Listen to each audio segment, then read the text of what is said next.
Some may find the following disturbing. Discretion is advised.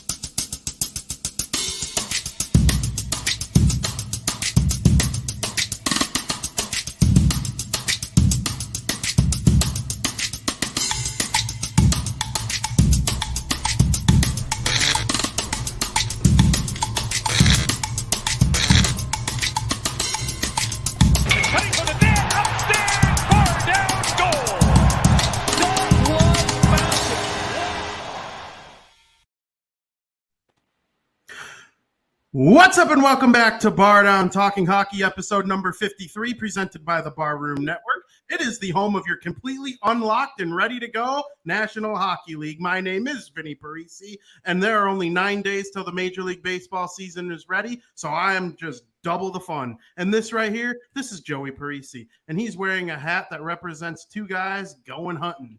And this right here, this is Frankie Mueller, and he is just ready to root on the only number one seed that didn't bust everyone's bracket, the Kansas Jayhawk. Frank, I'll start with you. What's up? Not much. I'm rocking a new drink for the podcast today. Ooh. Give a little analysis on that. What is it? It's some zero sugar white cherry Powerade. 0 calories, 0 sugar. I've been liking a lot of the 0 sugar drinks, so I figured I'd try. I love the white cherry Gatorade. It's probably my favorite. I was gonna say that's like the Glacier Freeze. Too. Yep. So I had to give it a whirl. I've had it a couple times, I think, but not for a while, and I really enjoy it. And I said, why not debut it on the show? There you go. Joe, what's going on with you? What are you drinking, pal? I actually kind of forgot it a little bit. I'm not gonna lie. I have a little bit of this, old faithful. The Dr. Pepper, the cream soda, though. The cream soda Dr. Pepper is a must. There you go. How about you? I have my Red Bull, of course. I like having Red Bull on the show. It Do you keeps have me wings? going. It keeps me jittery. I'm ready to rock and roll, talk some hockey. We got a comment here from Miss Caitlin Henley saying Blue Powerade is king. What do we think of Blue Powerade? I got some in the fridge. I think the problem with Blue Powerade for me is it was overdone. I used to drink it almost every day because we have it on fountain at my work. So it's like I'm out on Blue Powerade. And according to Miss Caitlin, off the record, I'm going to expose her here. The Sonic Blue Powerade is an S-tier Blue Powerade according to the Blue Powerade aficionados out there. What's your reaction to that? Gatorade me, bitch. I'm not going to argue against that because I used to make it. Here's what I used to do. I used to fill it. Whatever this is about to be fat. That's just what I know. And you hit an extra shot. You could do an extra shot of just the syrup. So you throw an extra shot of just the syrup. So it's like extra sweet. All right. So when we roll through your Sonic, you're going to be doing that for her because I'm sure she's referred to it in person as the nectar of the gods. So Blue Powerade, big fans of that on this podcast. There's no doubt about it. Really quick, do you have a reaction to that comment? It's the Sonic Ice. Yeah, I hate Sonic Ice. It's overrated. People who like it are crazy. I don't. Yeah, wow. You're gonna get some back later. The only thing that it's good for, I'll admit, and I've done this before. You've seen me do this before. Is if you have a party and you fill up coolers with it. Because it's so small, there's more surface area making contact with the drinks. I mean, that's just science, but that's good science. I like science because the smaller little cubes or smaller little chunks. You're telling me that Sonic Ice it'll keep my Coca-Cola colder in the summer cooler. It is the best for a cooler full of drinks. Yes. All right, I like to hear that. As much as I love deep diving into the analysis of these drinks, we could get into that a little bit later in the show. But first, we're going to talk about our teams, all of which have made us miserable in the last 48 hours-ish, I would say. Maybe a little longer than that for me. They haven't played in a couple days. But we're going to talk about our favorite hockey teams in period number 1.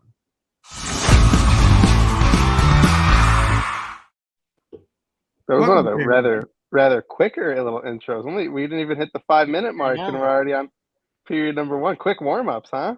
Quick warm-ups. We're diving right into this shit because I have a feeling there are a couple other periods that'll go a little long. So, going to dive right into it. And the thing I was going to start with is probably the biggest story of 2022 so far, I would say, in pop culture.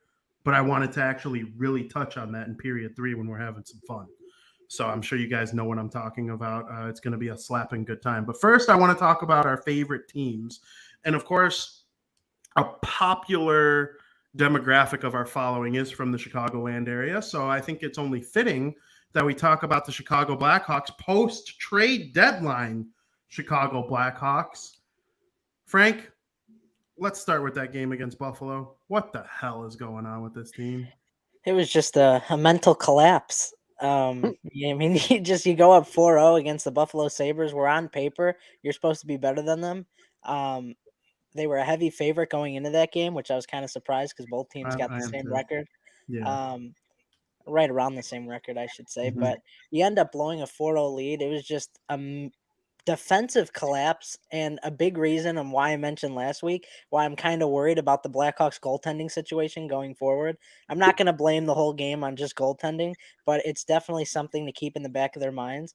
And it was just painful to watch, and then you lose with 12 seconds to go in the third period. You don't even get a point out of it, which this late in the season doesn't really matter for the Blackhawks about getting a point or whatnot, but it was despicable to watch. I like that word, despicable. A good word. When someone drops despicable, there are some words that are just more like powerful than others. Like the word toxic. If you call someone toxic, like fuck that person. If something's despicable, fuck that thing. You know what I'm saying? Like there are just some words like when your parents, I'm not mad, I'm disappointed. If someone's disappointed in you, that hurts. Blackhawks being despicable by Frankie of all people who still think they're winning the cup in 2014 probably. Like, holy crap. Despicable. Sorry to interrupt you, Joe. No, I love it. I love that he just dropped the word despicable. I mean, I don't ever want to have to call the bees despicable. You probably will in your life. But you mentioned the goaltending, Frank, and I think I asked after the deadline if they were going to go with Delia and Lankinen, and is that the case? Because you guys told me it was not going to be. I heard before the first game after the trade deadline that it was going to be Soderblom, but they ended up going with Delia. So I was kind of surprised, and I was going to. I was at the game. Yeah, I was at a game that Soderblom started. Yeah, I know, but when I went against the Columbus Blue Jackets, like Soderblom was in net. When I said that last week, though, the reason I assumed it would be Delia is because on Cap Friendly they had Soderblom in the AHL, salary thing, and then up at top it was Delia and Lankinen. So I figured, okay, that's active NHL rosters that have been submitted or whatever. So I mean, the goaltending is scarce. Like Lankinen ain't the guy, Delia's not the guy. And you figure because Soderblom doesn't have as much NHL experience that Delia does, so why not play him in these meaningless games? Give him some NHL experience. I was kind of surprised by that. Was Lankinen hurt though? At one point? This year? Yeah. Yeah, he was. He was out. There was a point where it was Marc-Andre Fleury and Soderblom then. I think he had COVID or something. He was out for an extended period of time. Now that I think about it, Lankinen was probably not on the roster when Soderblom started that game I was at against the Columbus Blue Jackets, actually. That might be what played a trick on my brain because maybe it would have been, I don't know. Then why wouldn't it have been Delia then, though, either? Like, I have no idea. I mean, if it's a short period of time, it makes sense to give a guy a call up. Especially on a team 25 points out of the playoffs. Exactly. Give him the NHL experience. But I don't know. I kind of like that Soderblom staying in Rockford because, you don't want to ruin a young kid's development or young guy's development by having him come up and just getting shelled every game. I let him play in Rockford and have a chance to actually, win some hockey games, play on a competitive team. But this is I will be honest. I didn't see much of the Buffalo game. I saw the way it ended on that atrocious overtime goal. Completely lucky, shatters the stick overtime. off. It wasn't even overtime. Yeah, with it was pretty much overtime. Under the last minute remaining, but off the broken stick off the boards, right off Lankinen's right skating in. You just can't get any more unlucky than that, especially after blowing the 4-goal lead. But this game right here is the game I really wanted to talk about, and that's that Vegas game. They had a lead in that game. Jonathan Taves had just scored.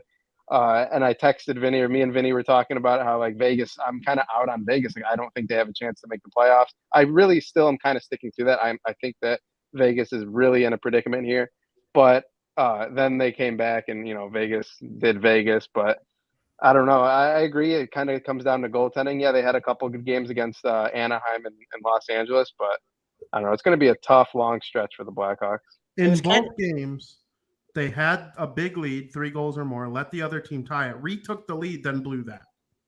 Yeah, Go I was ahead, kind of Frank. I was kind of surprised that their first 2 games after the trade deadline, they come out swinging and they get 2 Anaheim wins right and off the bat. I'm like, are you kidding? You trade away your guys and now you're 2-0, and then chance to technically go 4-0. They could have went 4-0 in the past week. But yeah, it was just bad goaltending all around. Are we all in agreement? Delia, he's okay, right? Like he's a fringe NHL, AHL guy. He'll probably be up and down for the rest of his career, which all of us would sign up to do, right? Like go from the AHL to the NHL whenever we want. Like he's living the dream. Nothing against him personally. He's a good player. But I think we all agree that Soderblom, even though I personally don't think either of them are the answer long term, Soderblom probably has the slightly higher ceiling, right? Yeah, I would agree. Just because I've seen more of Delia in his NHL career, because I've watched every game that Delia's played in with the Blackhawks. But Soderblom, he's kind of like, we don't know what to expect from him. He's young. So yeah, he's got the higher ceiling of the 2. And so I would let that guy stay in the AHL then personally. I don't know Rockford's record. I don't think, are they terrible or are they, I'm not too certain on that, but you never know when it comes to the Calder Cup playoffs. Those are valuable games too. So, I would let him stay in the AHL for sure. I know, I'm pull up the AHL standings. In the Central Division, you got the Chicago Wolves leading. Oh, I knew the Wolves were good. Heavy margin. Holy fuck. The Wolves are the Hurricanes farm system, and they also have players from Florida. They're splitting them until they get 32 teams figured out. So, because with Seattle and Vegas coming to the NHL, they had to add extra teams to the AHL too, and they haven't truly figured it out yet. And where are Florida and Carolina in terms of organizations? They're both really solid right now. So I'm not too surprised that the Chicago Wolves are good at all. All those Hurricanes prospects are amazing. Florida has some really good ones. So them being really good, zero shock to me on that. Not even necessarily good. They are 7 points in the lead for the President's Trophy. Yeah, that's crazy. Wow. The Chicago Wolves are killing it. So if you're a fan of local hockey in general, I know they're not the Blackhawks farm team, but head over to the Allstate Arena and watch some good hockey over in Chicago in the not only are they're not only not the Blackhawks, they're not a rival of theirs anymore either though. It was hard. So, It was hard for Chicago and a lot of Chicagoans to root for the Wolves at one point when they were feeding the Vancouver Canucks or the St. Louis Blues, 2 teams that the Hawks had to play in the playoffs. I don't know. I think we went to a Wolves Calder Cup final game a couple years ago against who? The Charlotte Checkers, who were the Carolina Hurricanes team at the time. So, I would go to another Calder Cup game, wouldn't you? Oh yeah, but I don't know how the playoffs line up. It's if I were to guess, based off this, it's the top 4 in each division, I believe. Is that really how it does it in the AHL? Think so. Well, then the Rockford Ice Hogs are in a playoff position right now by 2 points. There you go. They are 28, 24, and 4. I remember the Ice Hogs game I went to. I really enjoyed it. I really liked. Oh yeah, they're fun. They're really fun. They got shut out, which kind of sucks. Because I think that was the only Ice Hogs game I've ever been to. I haven't even seen them score a goal. It was with us. Yeah, it was with you and your uncle. And it went to overtime 0-0. Yeah, and they lost, and I was just Oh yeah, and me and Vinny used to always joke that every time we go, there's never goals. Every time we go to an AHL game, and that changed in the Calder Cup final, obviously. Yeah, I bought a they are in a stadium.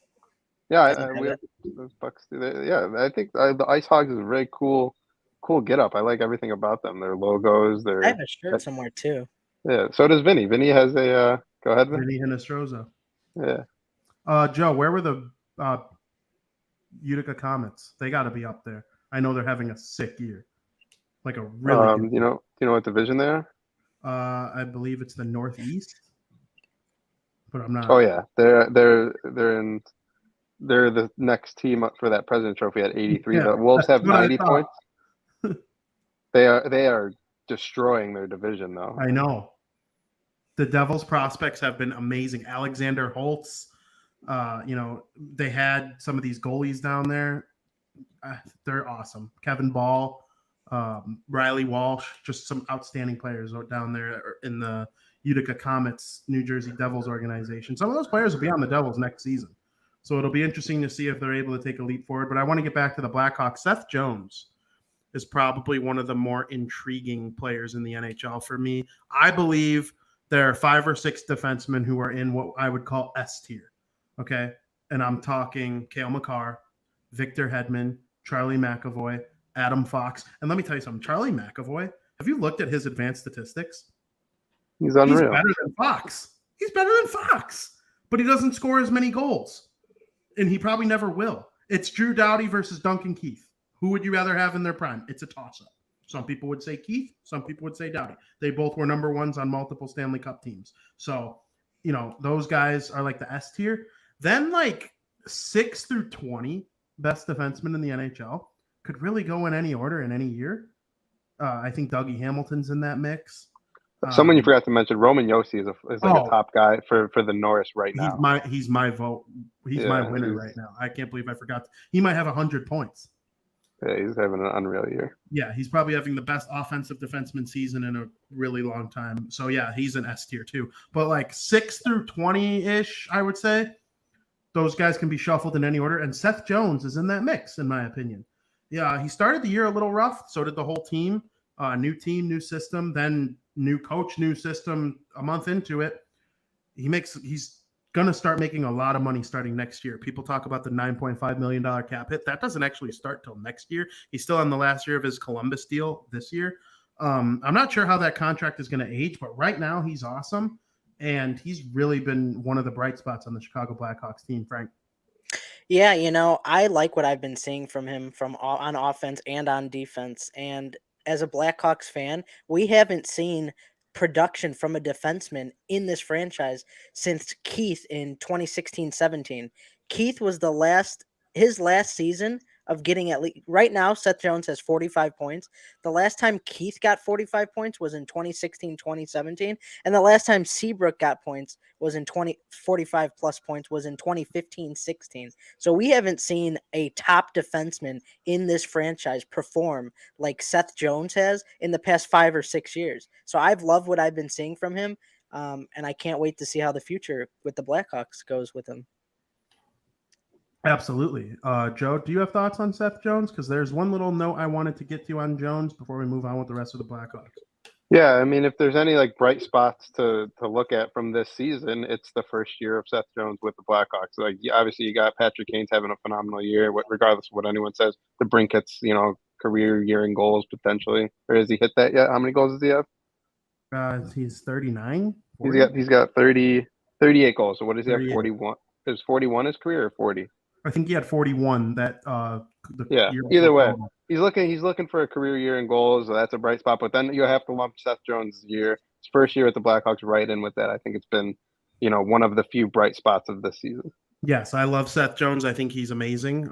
Big body, hard to move, plays pretty good D. I think he makes most of his money in his ability to move the puck, of course. He's not going to be out there necessarily always killing penalties. I know he can. But, you'd probably rather someone – they need more help on the defensive side of things, I would say. But Seth Jones, if they trade Patrick Kane, I think they try to trade him. I do believe that. It's hard to have a $9 million guy for 8 years on a team that's rebuilding, especially a kid who is no longer 20. What is Seth Jones now, 26, 27?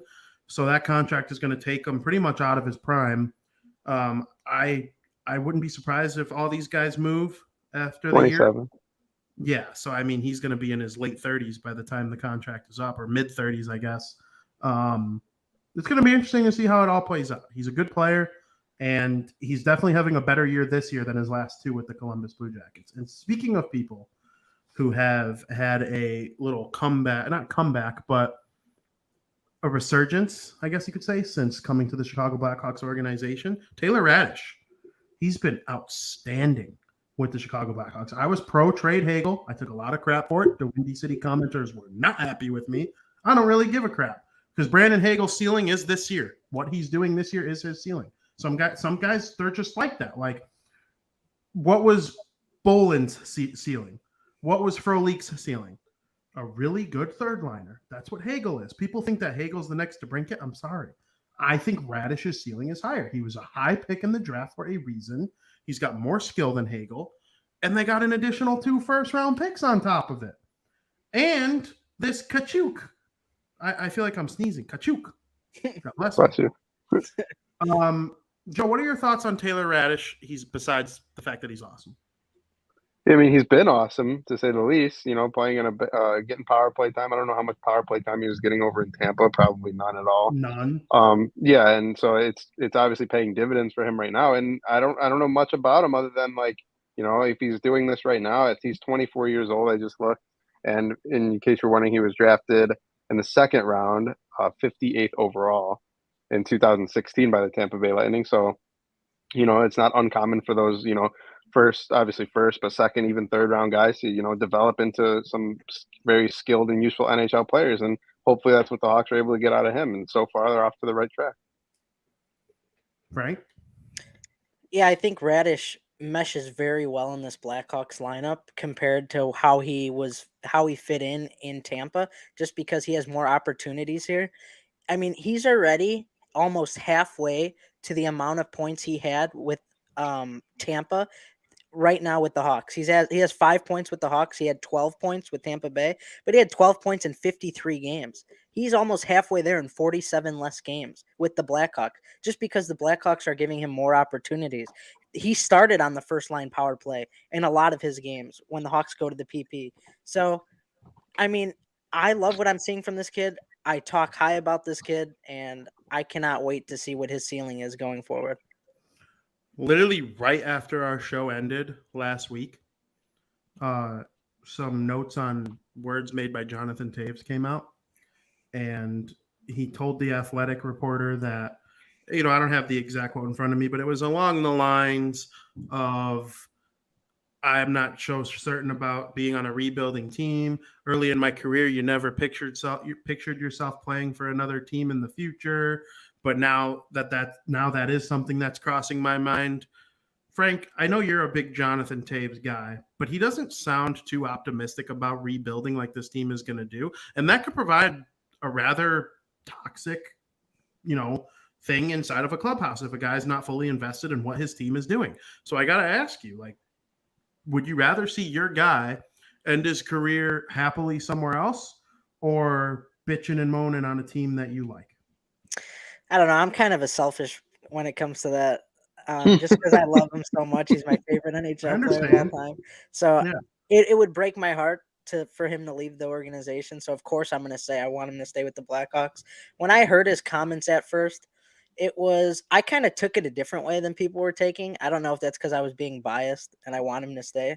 But it almost sounded like, yeah, he never pictured him playing for a different team. But I don't know if he meant by that was like, he doesn't think oh, Kyle Davidson might want to move me. Maybe Jonathan Taves never thought a general manager would want to move him. So I don't know if necessarily he wanted to get out of there, or he never thought the idea of him being traded would be brought up in the modern day era. But I want to see him stay. I hope he stays just because I love him as a player. He's a great player in my eyes. He was a great player, top 100 players of all time. So, yeah, I want to see him stay and play for my franchise, and I want him to retire a Blackhawk. JP? Yeah, obviously, when Frank, you're one of the biggest diehard Blackhawks fans that, I know. And I'm the same way, in terms of the Bruins.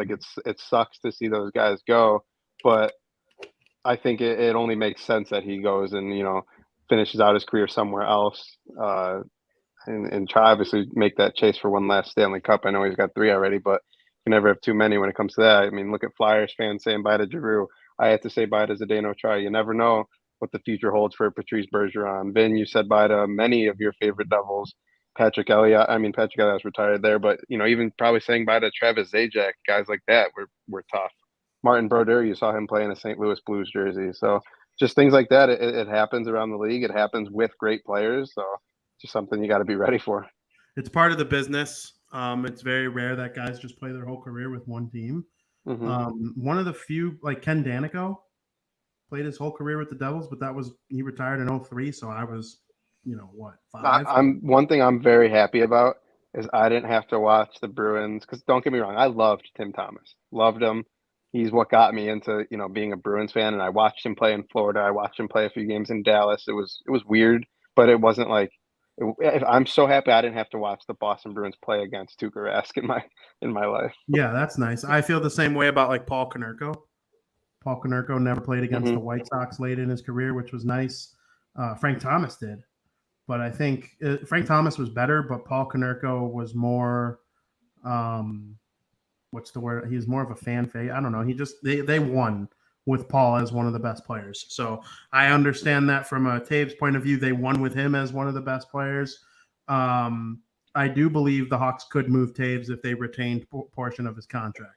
A team Especially that could need penalty killing, face-offs, maybe a player resurgent by putting on a new sweater on a team that's good. He could provide more offense. I do believe that there are ways to move Taves for 1 year. He's got 1 year left on his deal. It's I a was going to say, low risk, high reward trade. especially like at next year's deadline when it's his expiring contract year. Yeah. If you move him, you get at least some assets and you retain, let's say 50%. So you're holding on 5.25 mil. Like that could easily happen. I'll address Aldo's comment here. What is Taves' trade value? I'll ask each of you. What's Taves' trade value? Now, pretend it's a foregone conclusion he's gone. All right, just put yourself in that world. What's his trade value in the summer? Let's say the draft. And what's his trade value at the deadline of next year? And if it's the same in your brain, you could say that too. For me, they're different. But Joe, I'll start with you on that. I was going to say it depends when the trade happens because to me they're completely different. Yeah. If I'll start at the trade deadline because that's where you're going to overpay for guys. For Jonathan Taves, I would say a high-end prospect. High-end prospect and the second round pick at best. I'm not seeing a first round pick even at the deadline. And then just a little less than that over the summer, probably, a couple prospects and second round pick maybe. I just don't see a team giving up a first for this guy. Frank? I kind of agree with Joey. During the offseason, you could probably get a couple prospects for him and maybe a draft, but maybe a second rounder over the summer. But during the trade deadline, I do think they could get a first round draft pick and a high end prospect, just because of his name and what he's done, and they know what he's going to bring to a potential playoff Stanley Cup contending team. So I wouldn't be shocked if they did get like a first round and a high prospect for him at the trade deadline. Yeah, so I'm thinking summer, mid-tier level prospect and a second round pick.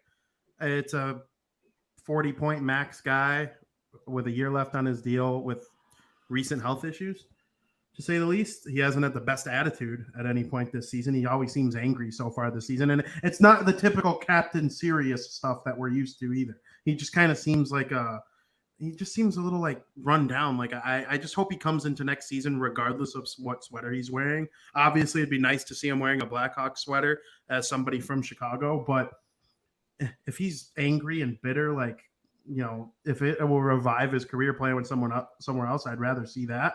But if they were to move him at the deadline of next year, I actually like the idea of a conditional pick. The pick for Marc-Andre Fleury that the Minnesota Wild gave up is genius. Let's say a team needs a second line center. The Bruins would be a great fit for Taves. I know Joey probably disagrees if they can afford him, but let's say they give up a second round pick. But if you make it to the Stanley Cup final and Taves is top 5 forward on your team in ice time, then that pick becomes a first round pick. I know the Duncan Keith pick that the Edmonton Oilers gave the Blackhawks with Caleb Jones, it's a third round pick, but if Edmonton makes it to the Stanley Cup final and Keith is top 4 on their defense and ice time, that third round pick becomes a second round pick. So like Blackhawks fans are hardcore rooting for a Wild versus Oilers Western Conference Finals. Something like that I think would work for me for Taves. A third round pick that could become a second round pick if your team makes it to the conference finals and Taves has at least 10 points in the playoffs. Like, something like that I think is how that could go with Taves if they decide to move him. Go ahead. No, I was going to just address Drive Secure's comment here. He asked the question, can the Hawks eat salary? Is there some kind of rule about that? Only so many you can do. I believe there's no rule. I mean, maybe there is a max rule, but I've never seen it come into play. Right now, the Hawks are currently retaining $750K still on Ali Mata for the remainder of this year and 3.5 mil of Marc-Andre Fleury, obviously. But I don't think there's any rule on how, like, a max of retained salary that involved in a trade. You never really see it get Oh, over 50%. Unless I don't know if he meant retained as a team or retained on one salary. Because yes, the maximum is 50% for a salary for one player. Oh no, yeah. I think for one player it's 50%. The whole team is nothing. I thought that's what he meant. Like 50%. He was trying to okay. So like if you retained half of Taves's 10.5 million, I'm not a math guy. Is that 5.25 million is the max you can retain? And I think a Colorado Avalanche, a Boston Bruins, a New York Rangers would pay Taves 5.5 for the playoffs. I do. Oh yeah, that would have been sick, actually. Yeah, I really, really do. So, and here's the thing though. Hawks retain on Taves, you get more in return. That's also something that comes. Oh yeah, because then it's like you're getting a rental player for $5 million. Exactly. We'll take this prospect off your hands if you retain, or if you're willing to let us retain 50, or if you need us to retain 50%. Or we'll let you take Taves' entire $10 million off the books, but you can keep that 5th round pick. You know what I'm saying? Like, there are all sorts of ways to negotiate this stuff, and I know it's all hypothetical right now, but Taves just seems disinterested. I'm sorry to say, I never thought it would come down to this. And like I said, it's not the typical Captain Serious stuff, but hey, we all want the Blackhawks to win. I think it'd be good for this show. It'd be good for all of our fandom. I think all of our hockey love on this show, the Blackhawks are a big part of it, even if they're not our favorite team in the case of Joey and I. But hey, we'll see what happens. I think we're a long way away from them truly contending, I think. And we'll wrap up the Hawks with this. Do you think, Frank, that everything they decide to do is with Jonathan Tate, or with what Patrick Kane does? We'll address Luigi really quick. How cute is that? Wait, what'd you say? Because I was Joey. Like, well, yeah, I got an unwanted visitor. I you know. distracted me. I'm sorry. It's his fault. Say that again, Vin. Hashtag blame Luigi. Do you agree with me that everything that they do, whether it be trying to trade Jones, trying to trade Kane, trying to trade DeBrincat, all guys who are in different situations, but it all comes down to what does Patrick Kane want to do? Yeah, I think a big factor in all this is going to be what Kane wants to do. I think that he's a big part of this organization. He has a lot of pull as to what goes on. And I agree with you. Joseph? I'm dealing with a fiend over here, just struggling for attention. Yeah, I don't know. Are you saying they're gonna, like, whatever John or Patrick Kane wants to happen? If Kane moves, they all move for me.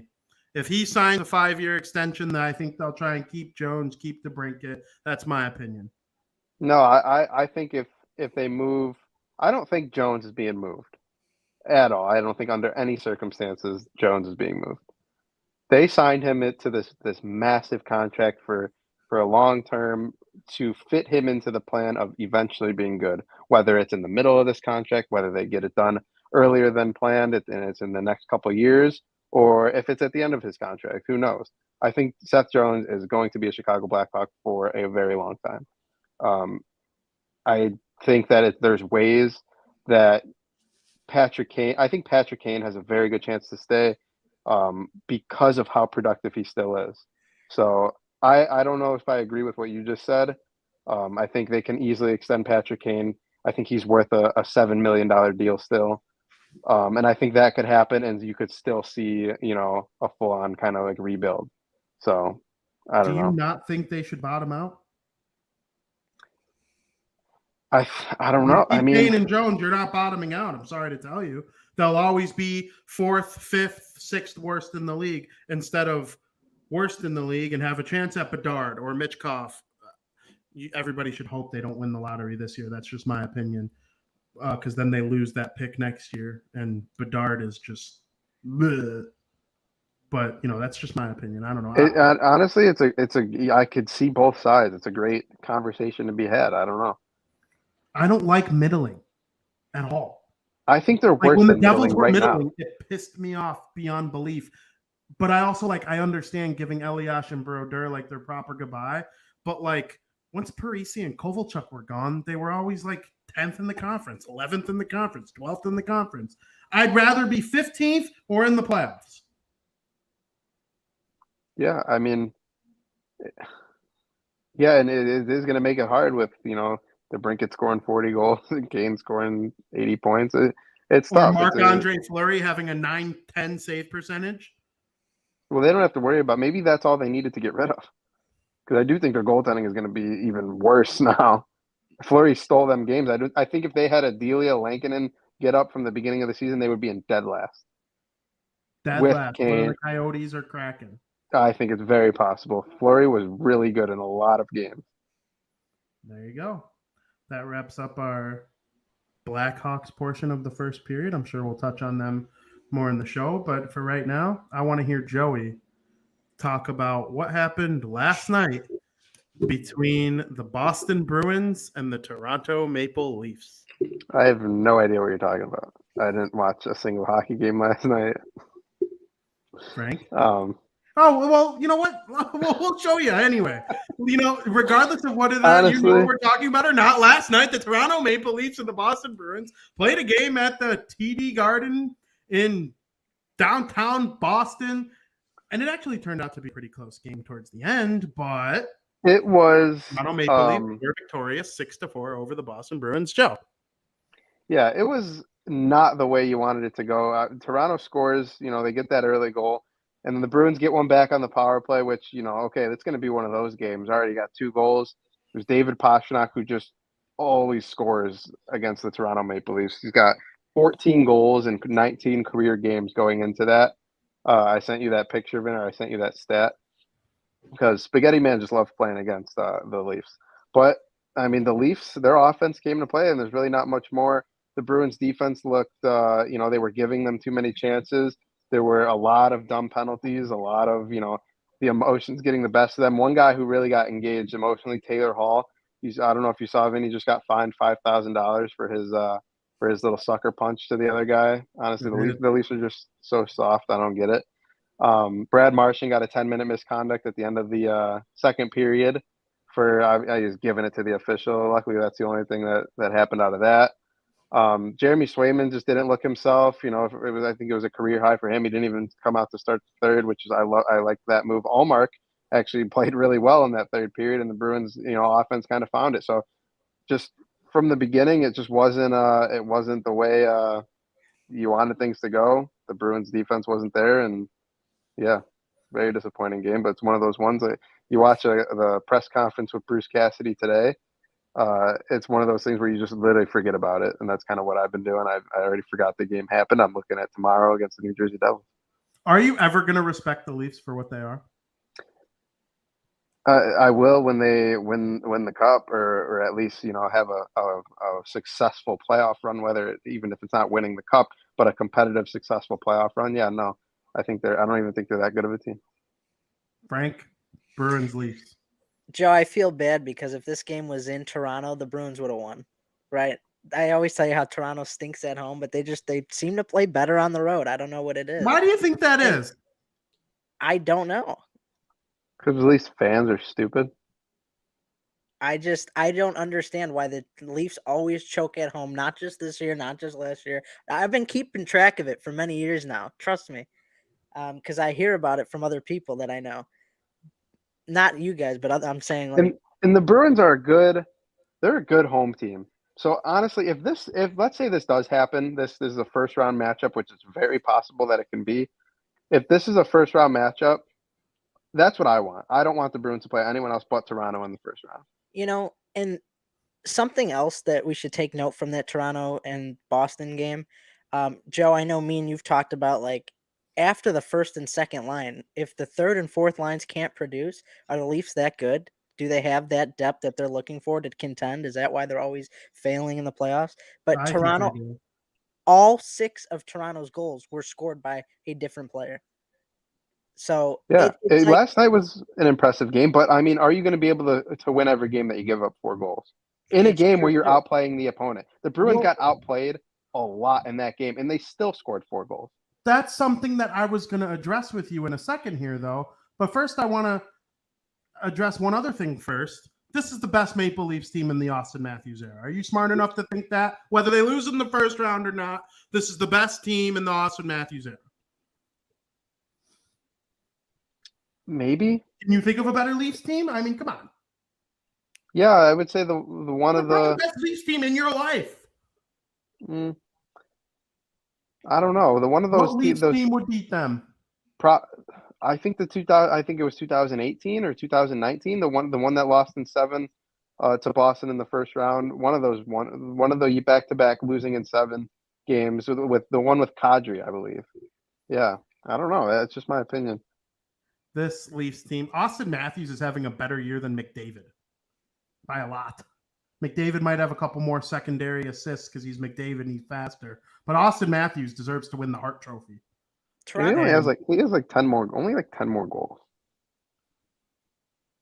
Did you just say only like 10 more goals than the guy who has 40 in March?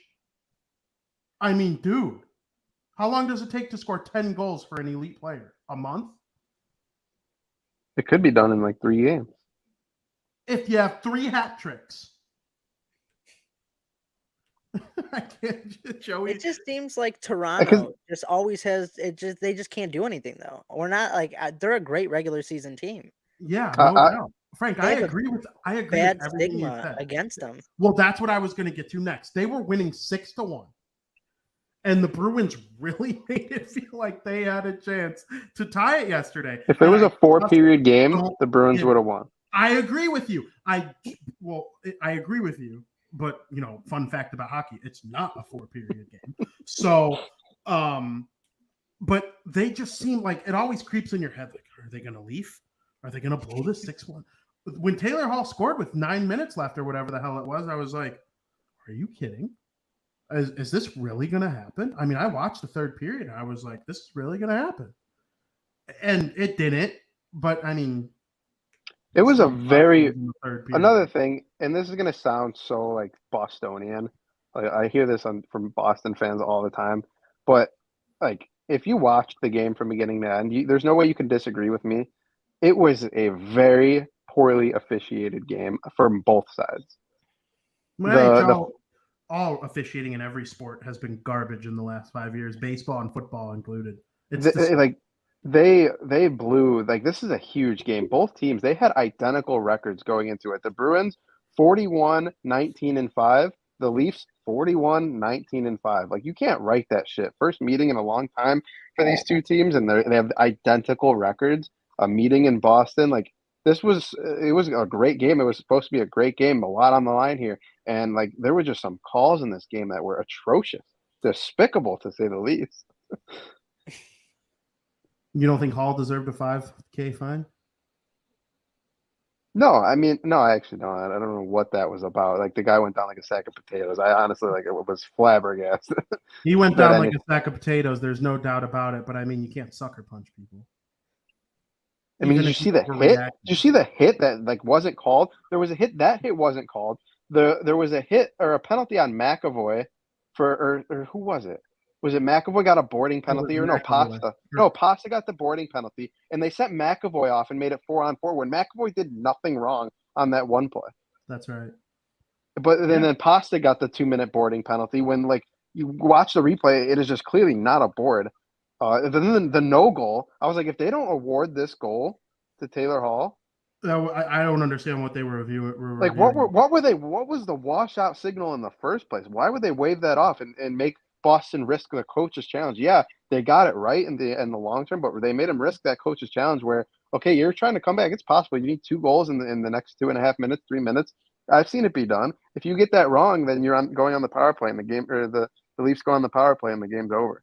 So the fact that they made it go to that like length, I don't understand what these refs were dealing with all game. Yeah, I agree with you. There's nothing you're, and Steve Dangle tweeted every single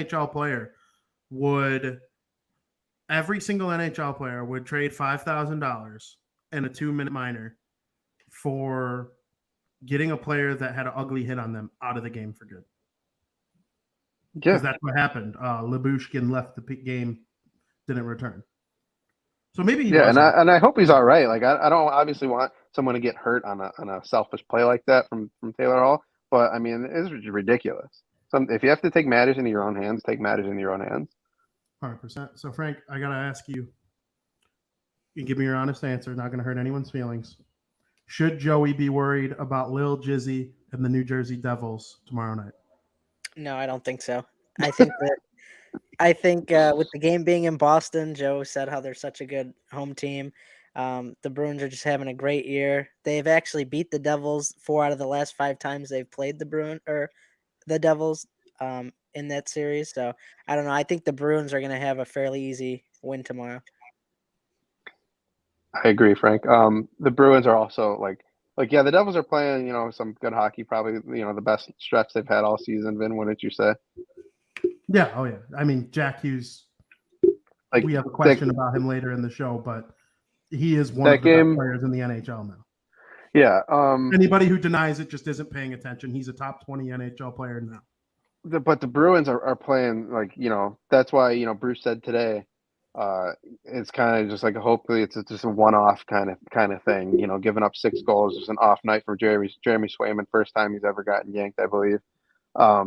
And the Bruins, from what I've seen this year, are a bounce back team, regardless of what anyone says. They lose a game like that. It was an emotional game. You never want to, even if they win that game, they would end up coming back and winning that game 7-6. They are still not going to be happy with that performance, letting Toronto score 6 goals and chase your number one, young goalie. So there's a lot to just put in the rearview mirror about that game, and I expect the Bruins to honestly, not even saying this, to come out pissed off tomorrow and ready to play. Put that camera on me. Joey is screwed. The New Jersey Devils are going to go into Boston. They're the underdog team. They're so young. The Bruins are a legit Stanley Cup contender, and you're a fool if you deny it. If you think the Boston Bruins aren't good enough to win the Stanley Cup this year, you are a fool. And the New Jersey Devils are going to go in there tomorrow and make that true Stanley Cup contender look foolish themselves. Jack Hughes, he knows all about the Boston area. He's played with so many kids in the U.S. National Development Program. They all grew up Bruins fans. There's no doubt about that tomorrow. He's going to go in there, and he's going to be the little Jizzy that we all know. And Nico Hischier, he's certainly going to, he's going to get the hard matchups. He'll face Bergeron. He'll face Pasta. He'll face Marchand. Taylor Hall's on the other side. The Devils that played with Hall are going to be ramped up, ready to go. Jesper Bratt is just phenomenal. And as long as Nico Dawes does what he can do in net as a young netminder, the Devils are going to put on a show tomorrow. Frankie and Joey are going to be pleasantly surprised with how the New Jersey Devils play, and Joey should be very concerned about what Jack Hughes is going to do to his Eastern Conference for the next 10 years. I love and admire the confidence that you have. It's cute, I guess, is the only way to really describe it. I'm not kidding. I know he's not kidding, and it's just it's cute now. It's going to be sad tomorrow because you better hope I don't wake up. At the end of the day, the last night's outcome, I wouldn't be as confident that the Bruins are going to beat the Devils tomorrow if last night's outcome was different. That you should be. The Devils playing like the Leafs, though. You better not. You're better off just not even watching. It's going to be that heartbreaking. Not only am I going to watch, I'm watching with you. The fact that you have this much confidence is you will be in my presence tomorrow. You're just going to be heartbroken. I'm not. Brad Marchand owns the New Jersey Devils. Brad Marchand. You're not going to want to go on Twitter for 3 days. Taylor Hall is going to. Oh my God. Taylor Hall, the only person in the world who knows how to shut him down properly is Nico Hischier. Yeah. Yeah. You're fucked. You better hope I don't wake up. I'm just telling you. If you wake up tomorrow and find out that I'm dead, you should count your lucky stars because that means I'm not coming for you. The Devils are coming for the bees. I wish it was worth it to even bet on. I'm not going to take the bees minus bet on the 300. Devils. Because all the stupid people in the world think they're underdogs. Well, guys, 5 minutes each for fighting.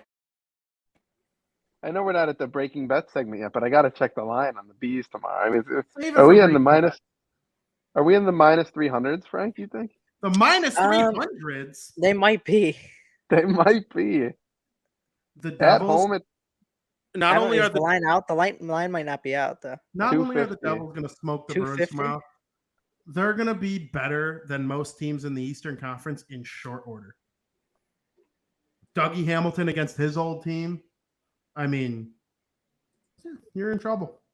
You're going to see this face and this logo in your nightmares for the next 10 years, starting next year.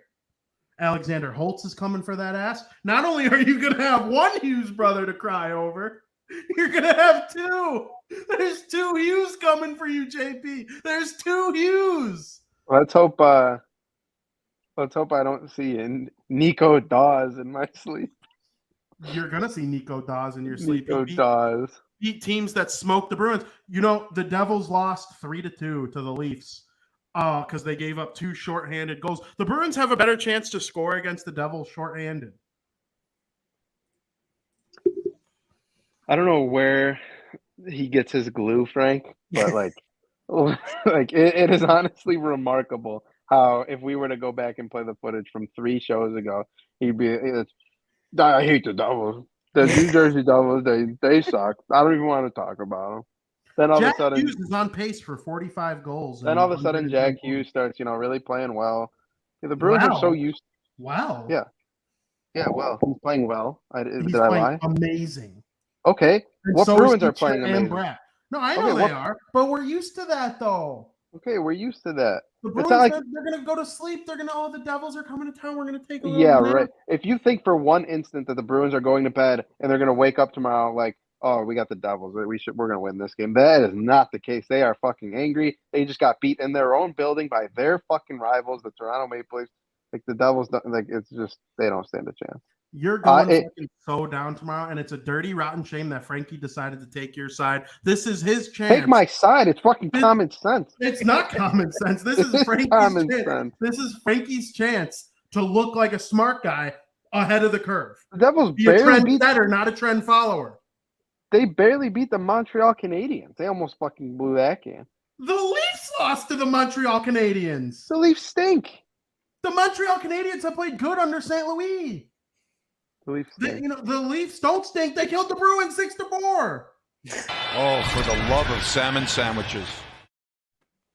So if you're so confident that they're going to beat the Bruins tomorrow, then you must be so confident they're going to beat the Panthers on Saturday morning. The Panthers fuck everyone they play. I don't know what to tell you about that. Are the fucking Devils? Panthers might beat the Devils by 6. Are the Devils, according to Vinny, the Devils are just going to win out and fucking make a push for the playoffs here? I believe they are mathematically eliminated. Yeah, that's just sad. And that they're going to beat the Bees. The Bruins are still the only team in the NHL to not lose 3 straight. How many straight have they lost? 1. Well, so you mean to tell me they're going to lose 2 straight to the Devils and have that be in jeopardy? And that means that's a guaranteed win against Columbus on Saturday. I mean, if they were to lose tomorrow.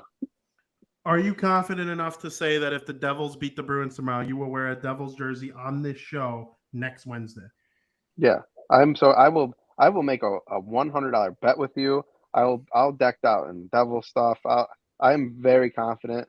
I actually might throw $250 on the Bruins tomorrow just to win $100. What a fool you are! That's just an easy date night or something. Free money that the sports books are handing you. Holy shit, dude! Frank, there's even value plus 104. I just saw minus 1.5. Bees puck line. That's what a complete clown. What a complete clown both of you are. The Devils are coming for that ass. I'm just telling you. Bruins almost lost to the Hawks. Did they win? Both games? Yeah, and the Devils lost to the Hawks. But Yeah. Gillies was The in net. Devils gave up 8 goals against the Hawks. Yeah, Gillies was in net, dude. They're not going to see Gillies. Oh, Gillies. Oh, Nico Dawes is worlds better than Gillies. No, he is. They're Don't make yourself look like a fool. Don't allow yourself. Nico to Dawes ain't the answer for the New Jersey Devils. Why not? He's 20. Hmm. He's got a 902 save percentage as a 20-year-old. Why? I'm not saying he is. I'm indifferent on it right now. I still think they should go get like a number 1 next year. Like if Holtby wants to come to New Jersey or something like that. Like if Fleury wanted to for whatever reason. Yeah, I would do that and let Dawes develop in the AHL more. Sure, he's came into the year as like a number 4, but he's 20. 3rd round pick. Like, let him develop before you say he's not the answer. He's not some fucking scrap heap pickup like Gillies was. The Devils got Gillies off the scrap heap from St. Louis. They couldn't give John Gillies away for a bag of salmon sandwiches. Yeah, I don't know. I'm looking at everything right now, and it's just going to be bad. The Bees have put up 5 goals each time they played them. I'm smelling a fucking 7 burger tomorrow. All right. The extra point is going to be good. Me too. Jack Hughes, Lil Jizzy. Can't even wait to see what Nico, Bratt, Sharon Govich. Wow, he's been on fire lately. Dawson Mercer is going to be all up in Brad Marchand's grill. Frank, I know you're looking forward to it, pal. Oh yeah, can't wait. On a very serious note, though, they are having a ceremonial puck drop for my guy Tuukka Rask. The Garden will be buzzing with Tuukka in the building. Come on. Teams always that could be a bad during thing. those ceremonies. Yeah, I don't know. They always lose during those ceremonies. While Patrice Bergeron's going to be shedding tears. Oh, Tuukka, you were so good. No, you didn't tell me that. Tuukka. Brad Marchand, I love Tuukka. It's not like Tuukka. Meanwhile, Jack Hughes is going to be in the locker room going, I don't give a fuck about Tuukka. It's going to be ceremony. Great. It's going to be no, it's not a ceremony. Tuukka's just dropping the puck. Devils. It's not like a retirement ceremony. It's just Tuukka's dropping the puck. You're boned. You have no clue what's coming for that ass. Jack Hughes, while Patrice Bergeron and Brad Marchand, Tuukka, we went to the cup together. Oh, it was so great. Jack Hughes going to be smelling salt with Nico Hischier in the locker room going, we don't give a fuck about Tuukka. Let's go. It's going to be great. Are they even old enough to buy smelling salts? Nico is. I don't think Jack is. Wait, do you have to be a certain age to buy smelling salts? I don't know. I found out today you have to be 18 years old to buy spray paint. I knew that. I was like, what the fuck's going on here? You have to be 18 to buy cough medicine too. Yeah, I knew that. That makes sense. It's a drug. Yeah, but you can get high off spray paint. And you could deface property if you're a stupid 16-year-old. Okay, you could deface property with anything though. But I think the idea is that you trust legal adults a little bit more to not do so. I don't know. Caught me off guard. It was like, please wait for assistance. I'm like, what the fuck is going on? Wait, why do you buy spray paint? I needed spray paint. You just can't on air tell why? No, I cannot. I'm quite the handyman. I cannot believe what he just did right there. The Bruins are so fucked tomorrow. You have no idea. And with I'm building your fucking what do they call it? Like what's like the name of the thing that they build for people who died, like for like a Dia de los Muertos? Excuse me? There's like a name for it. Your joke doesn't hit if you don't know the name. You could have just said I'm building your grave, and it would have hit like 10 times funnier than that. Yeah. You just don't. Yeah. Mausoleum.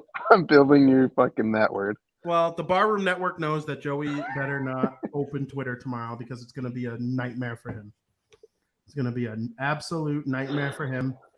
And there are a couple teams who are experiencing the exact opposite of a nightmare, which we will address in period number 2.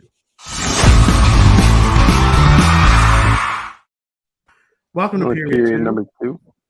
Welcome to period number 2. The Bruins are about to take a number 2 tomorrow while playing the New Jersey Devils. We had a very short 5-minute intro. And I had a feeling that Bruins Devils conversation was going to be a lot of me and Joey screaming at each other for 20 minutes. So that's why I wanted to keep the intro brief, because we're already an hour into the show and just getting into period number 2. No response. Nothing. No. You're just going to sit there in silence. Frank, he's literally sitting there shaking in his boots about tomorrow. I have never been less nervous about a game. Frank, the Minnesota Wild are on a tear. They've been one of the best teams in the NHL in the calendar year of 2022. I believe that their loss in the Winter Classic is one of only like 3 losses that they've sustained at home in the calendar year of 2022. They acquired Marc-Andre Fleury at the trade deadline. This is an elite team. Do we agree? Absolutely. And a big part of that reason is due to goaltending. Now you got Marc-Andre Fleury. Cam Talbot's won 8 in a row, including a big win against the Colorado Avalanche. To be honest with you, going into the playoffs, I'd start Cam Talbot. I would too. I think that's the right move. If I'm a Wild fan, or if I'm in the. Why does that keep happening to Fleury though? I mean, you got to go with the hot hand. I mean, that also doesn't mean.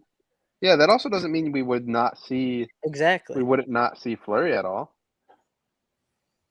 Yeah. If the Wild go up 3-0 on a team, like, okay, let's see if Fleury can close it out, give Talbot some rest. I think it could easily be one of those situations. Yeah.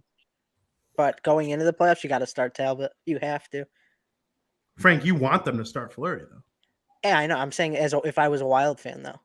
Yeah, I'm not. Sure. I'm like, this is non-biased, not what my wants are, not what my personal beliefs, whatever. This is, you have to start Talbot. So that's what I was going to get to next. So it is a goalie controversy officially in your brain? Yeah, I honestly think Talbot's had the better year, and that could just be because Fleury was on the Blackhawks. He had that rough start. I think Talbot's been more consistent, but we all know what Fleury's capable of. Hall of Fame goaltender, got the playoff experience under his belt, so that's something that could be taken into consideration going in the playoffs. But I mean, Talbot has been probably the hottest goalie. He was just the first star of the week. Yeah. He went 3-0. He had a 1.3 something goals against average, 9.5 something save percentage. And that was all following the trade for Marc-Andre Fleury. Yeah. So it kind of lit a fire under his ass. Exactly. And if he was on a 7-game win streak going to play the Colorado Avalanche, you think, all right, he's won 7 in a row. He's due for a loss. He beats the Colorado Avalanche, one of the best teams in the NHL. And those are the teams you're going to have to beat in the playoffs. Teams like the Colorado Avalanche. You have to start Talbot. You each think they could make a deep run? How deep you talking? I don't think they're going to make it to the Cup. Okay. I do not think they're going to make it to the Cup. I think they could. I think, it seems like there's just no cooling down for them. I don't see anything past a second-round berth, to be honest. I don't see them being in the conference finals. But, I mean, they could. I wouldn't sit here and be like, jaw hit the floor because they made it to the Stanley Cup or the conference finals. I just don't see it happening. For me, it's down to them, Colorado, and Calgary in the Western Conference. I think they match up great against Calgary. The only team that I think could beat them is Colorado. And that's like a very chalk thing to say, like, okay, I think Colorado's going to go to the Cup. I've been saying that for the past 3 years, though. I'm sticking with Colorado, but Minnesota's making it very difficult. Yeah. Do you agree it's those 3, though? Or do you have somebody else in mind? In the West, as far as a team that's a threat to the Wild? As a threat to the Wild? No. I think it's Colorado and Minnesota's conference to win. Not Calgary? No. See, I would put Calgary in that mix. I could see the Blues giving them trouble, to be honest with you, just because the rivalry over the years. And 100%. sometimes those rivalry series and rivalry games, no matter how good and bad teams are, they just feel and play a little bit different. So I wouldn't be surprised if the Blues gave them a run for their money either. I agree. I just think the Blues are going to get taken out by Colorado or Calgary before that even becomes a possibility. Yeah. And playoffs are a different game. Let's not forget how no one is talking about Nashville being a Stanley Cup contender. But once you get into the playoffs, that building is so hard to play in. If UC Saros gets hot, Roman Yossi's having an amazing year, probably going to win the Norris, if not top 2. Let's not forget about Nashville. So it's easy to say all this stuff now until the playoffs start and Nashville it gets hot. I'm not going to sleep on them either. Duchesne and Johansson are having like resurgent years too. Yeah. Nashville's And, good and no spot. one's talking about it, which is good for them. No one was talking about them going into that year that they did make it to the Cup. They were the 8th seed and they swept the Hawks. Exactly. So, all right. Another team in the Western Conference that nobody brought up in terms of the Stanley Cup debate, and that would have been something that was considered blasphemous in December, is the Vegas Golden Knights, who have basically, since inserting Jack Eichel into their lineup, they've kind of like the chemistry's been off. I think they really miss Mark Stone, which is actually part of the main issue because of his. For those who don't know, Mark Stone is the closest thing in the NHL to what Marian Hossa was, a winger who's like a Selke Trophy type guy. That Marian Hossa and Mark Stone, Thomas Hertl is kind of like a diet version of that. Like I think he's in that mix, but like not quite to Stone's level. It's tough, but Joe, you alluded to it earlier. They're in trouble. For the first time in franchise history, they're in trouble. Yeah, I don't think they're just in trouble. I think they're in big trouble. The only thing that, I mean, can kind of help them is if they are able to get a division spot in over Edmonton, because the Dallas Stars, they have 3 more games at hand than the Vegas Golden Knights, and Dallas is, to me at least, really starting to figure it out. That Robertson guy is just unreal. So, if other guys, start get going, then that could be a big problem for Vegas to try to climb into that wild card spot. So I think if the Vegas Golden Knights are going to make it, and then obviously got the Blues up there too, 2 central teams in both wild card spots. So if Vegas wants to make it, they need Edmonton to really start losing some games again, and maybe even LA, kind of cool down a little bit, because LA just is one of those teams that is overperforming to me. And I would like to see the Kings. That's such a young team. I'd like to see them in the playoffs. So I don't know. I honestly think this is going to be the first year that we see the Vegas Golden Knights outside of the playoffs. I don't think Edmonton is going to miss, because I think McDavid and Draisaitl are going to keep them up there. Yeah, keep them up there. And I think LA, it's the Kings. Yeah, but like I've been hoping, because I was all aboard on Anaheim when they were hovering around the same area, Los Angeles and Anaheim, and I was all aboard on them, and then all of a sudden Anaheim started to cool down, and the Kings just kept going. And the Kings just are not cooling down. They're staying consistent. They're a good hockey team, and I don't think that's gonna. If they haven't done it by now, I don't think they're gonna. And Frank, go ahead. No, yeah, and if Vegas, unless they really put together a big string of wins here, which I don't think they're capable of doing. Like, look at they almost lost that game to Chicago. That's a team you need to beat at this point in the season. And yeah, they did it, but they kind of made it hard on themselves. Yeah, and Frank, before I get to you on Vegas, I do want to point out one thing the Kings have that Anaheim doesn't. Even though I don't think he's like their true number 1 starter anymore, there's Jonathan Quick, Anze Kopitar, Drew Doughty. Between those 3 guys, you have 6 Stanley Cup championships. I think that is like helping them keep afloat as a younger team, where Anaheim, Getzlaf is still there, but Getzlaf only has 1 cup. It's been a long time. That doesn't matter. He knows what it takes to win the cup. But, like, it's just Getzlaf. There's no Doughty. There's no Quick. I also think Getzlaf is a forward, an aging forward. I think Kopitar, Doughty, and Quick's influence on the actual outcome of games, besides just their leadership, is far greater than Getzlaf's in the year 2022. So that's kind of why I think the Kings stayed afloat and the Ducks didn't. But Frank, I'll let you get to the Golden Knights. Yeah, we talked about how they don't have Mark Stone, and they're just a team plagued with injuries, but we can't forget that they don't have Robin Leonard either, and he's been out for an extended period of time, and that's shown. I mean, you saw it against the Blackhawks and how the Blackhawks were able to score on Brossoit, right? Mm-hmm.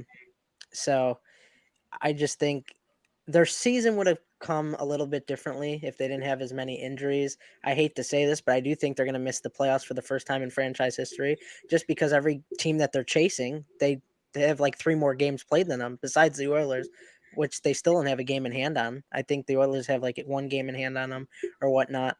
But even for the wild card, the 2 teams in the wild card that they could potentially pass up, they have 3 extra games played, and that's hard to make up in March, about to be April.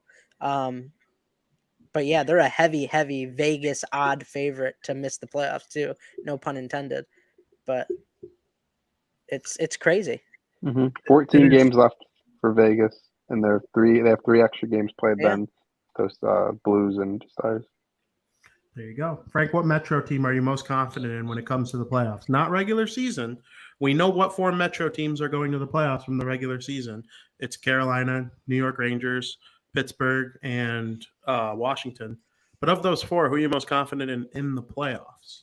I'm most confident in the Carolina Hurricanes just because of how consistent they've been all year and how they've been just running this division, it seems like.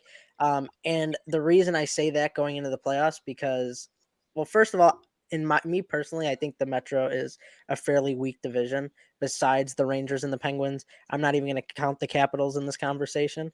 But there's a good chance that the Penguins and the Rangers play each other in the first round of the playoffs, and one of them will have to be eliminated. So you get rid of one of the 3 powerhouses in the Metro Division. Now Carolina only has to worry about one, and from there, it's smooth sailing. Joseph?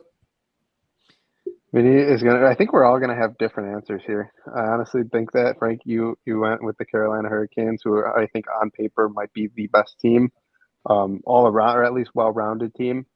I'm going with the New York Rangers. I think the New York Rangers have it at every position. They got a guy. You know, we always say you need the goaltender, you need the defenseman, and you need a top guy up front. And I think that they have that, and especially in net with Shesterkin. I don't know if Vinny's out on him, but you look at some of those matchup games against what? Vin, you made that face. You were talking I'm not shit out on him. I was doing that little bit last week, like you like to do with the Leafs. Shesterkin, he's going to be I don't top have a 5 bit. for Hart Trophy. He might win I the don't have a Vezina. bit.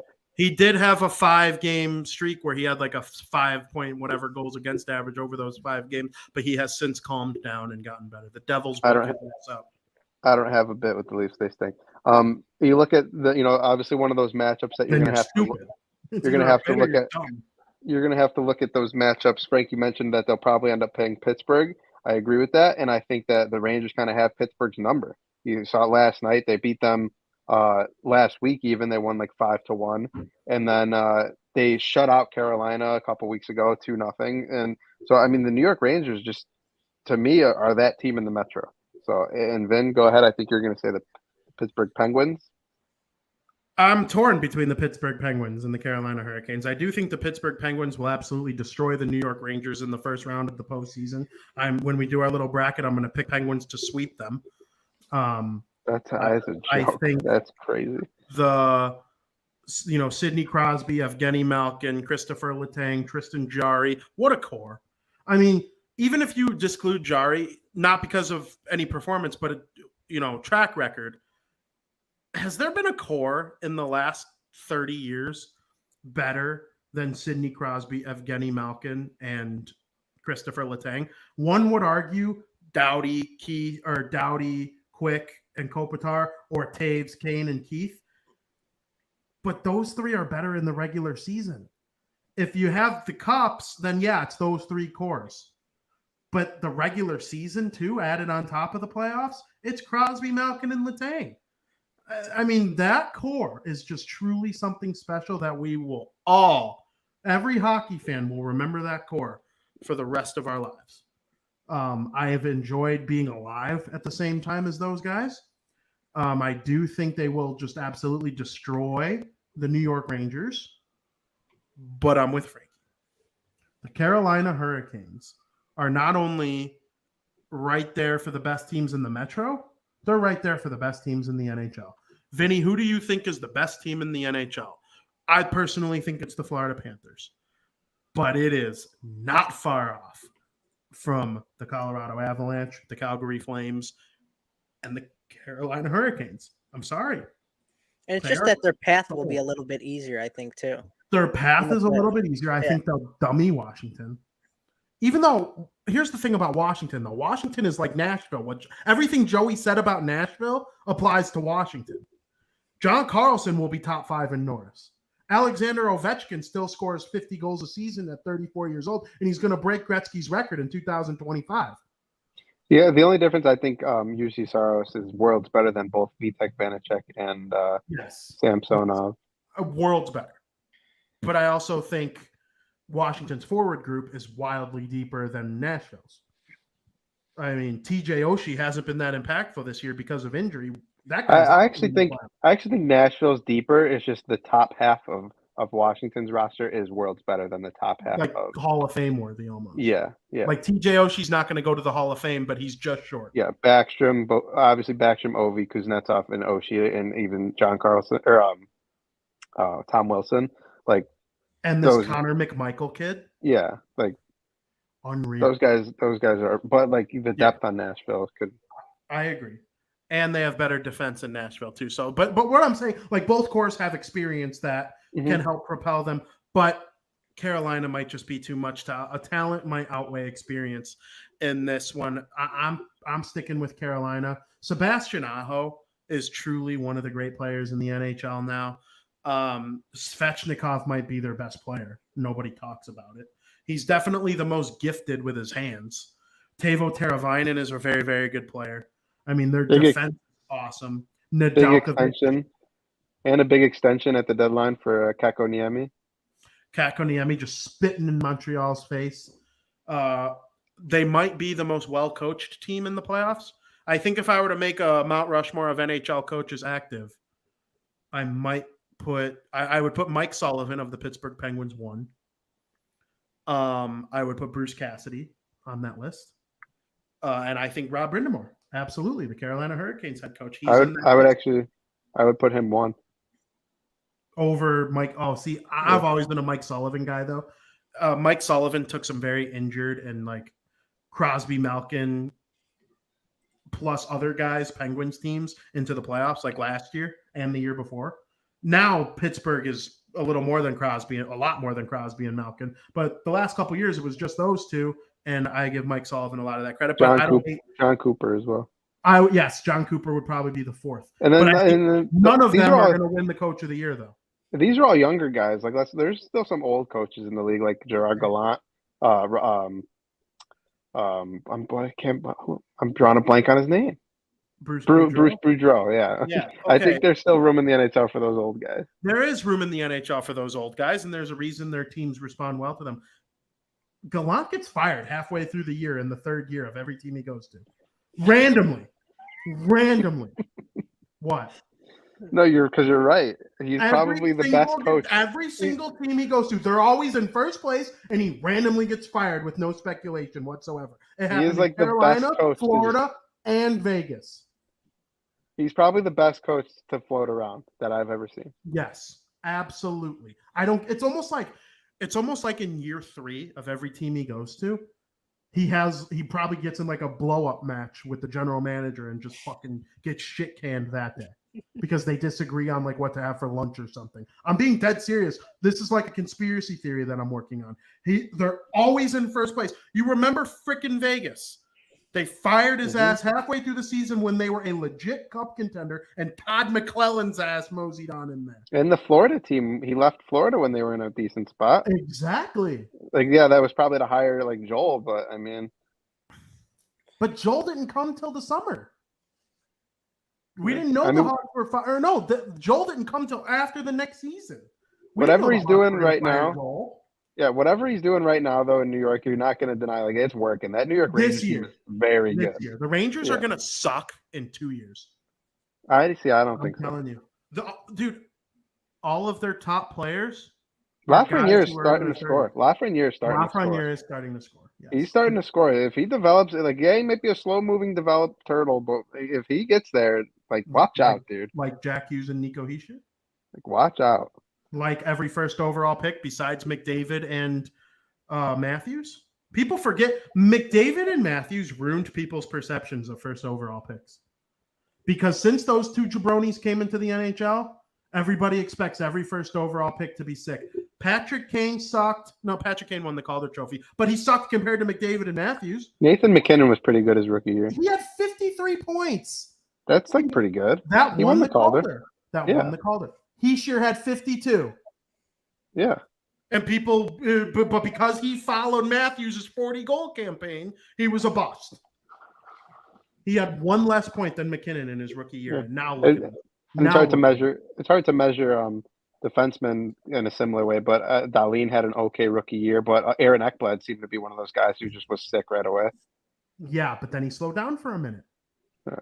People were saying other guys should have went first. That doesn't worry you at Florida? Or I don't know if you're going to ask about the Atlantic. I'm not. I was saying that doesn't worry. That doesn't worry you in Florida, like the health of Aaron Ekblad. I think that hurts them. I think they're doing it on purpose. If he's ready for game 1 of the playoffs, you'll remember this conversation. He's on LTIR. I'm sure he got hurt, but he's going to return for game 1 of the playoffs. They learned something from their lesson. Yep, and they made those trades. They made those trades at the deadline. They got Giroux. They would not have gotten Giroux if there was no Aaron Ekblad injury. I'm just telling you, it's my conspiracy theory. If Aaron Ekblad returns for game 1 of the playoffs, you guys are going to look at me and go, "Wow, Vinny, we should start listening to you more. You're so smart." Because that means they pulled the old Tampa. They're like, "Hey, we got fucked last year by Tampa Bay doing this to us." I mean, yep, I agree. So no, I'm not. That's why I think he's going to win Coach of the Year.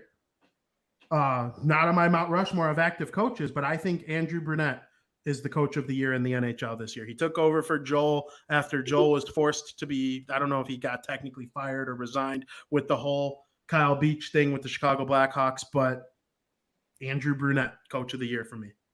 But that's off topic. I think the Hurricanes are a wagon, and I think the three of us agree, though, that whoever wins, I don't know. Carolina could beat whoever wins the Atlantic in the playoffs. Do you agree with that, Frank? Yeah, I do. If the Bruins, Panthers, or Lightning or Leafs come out in the conference finals, Carolina could beat them. Absolutely. I would root for the Bruins. I would root for the Bruins. I would root for the Panthers, too. I would root for the Hurricanes over the Lightning, though. No. If the bees don't win, I don't know. I like to see good teams win as many as they can. This is a once in a lifetime thing. I do too. A three-peat would be so sick, dude. You're right. A three-peat would be sick, and it would be the first time they won a real Stanley Cup.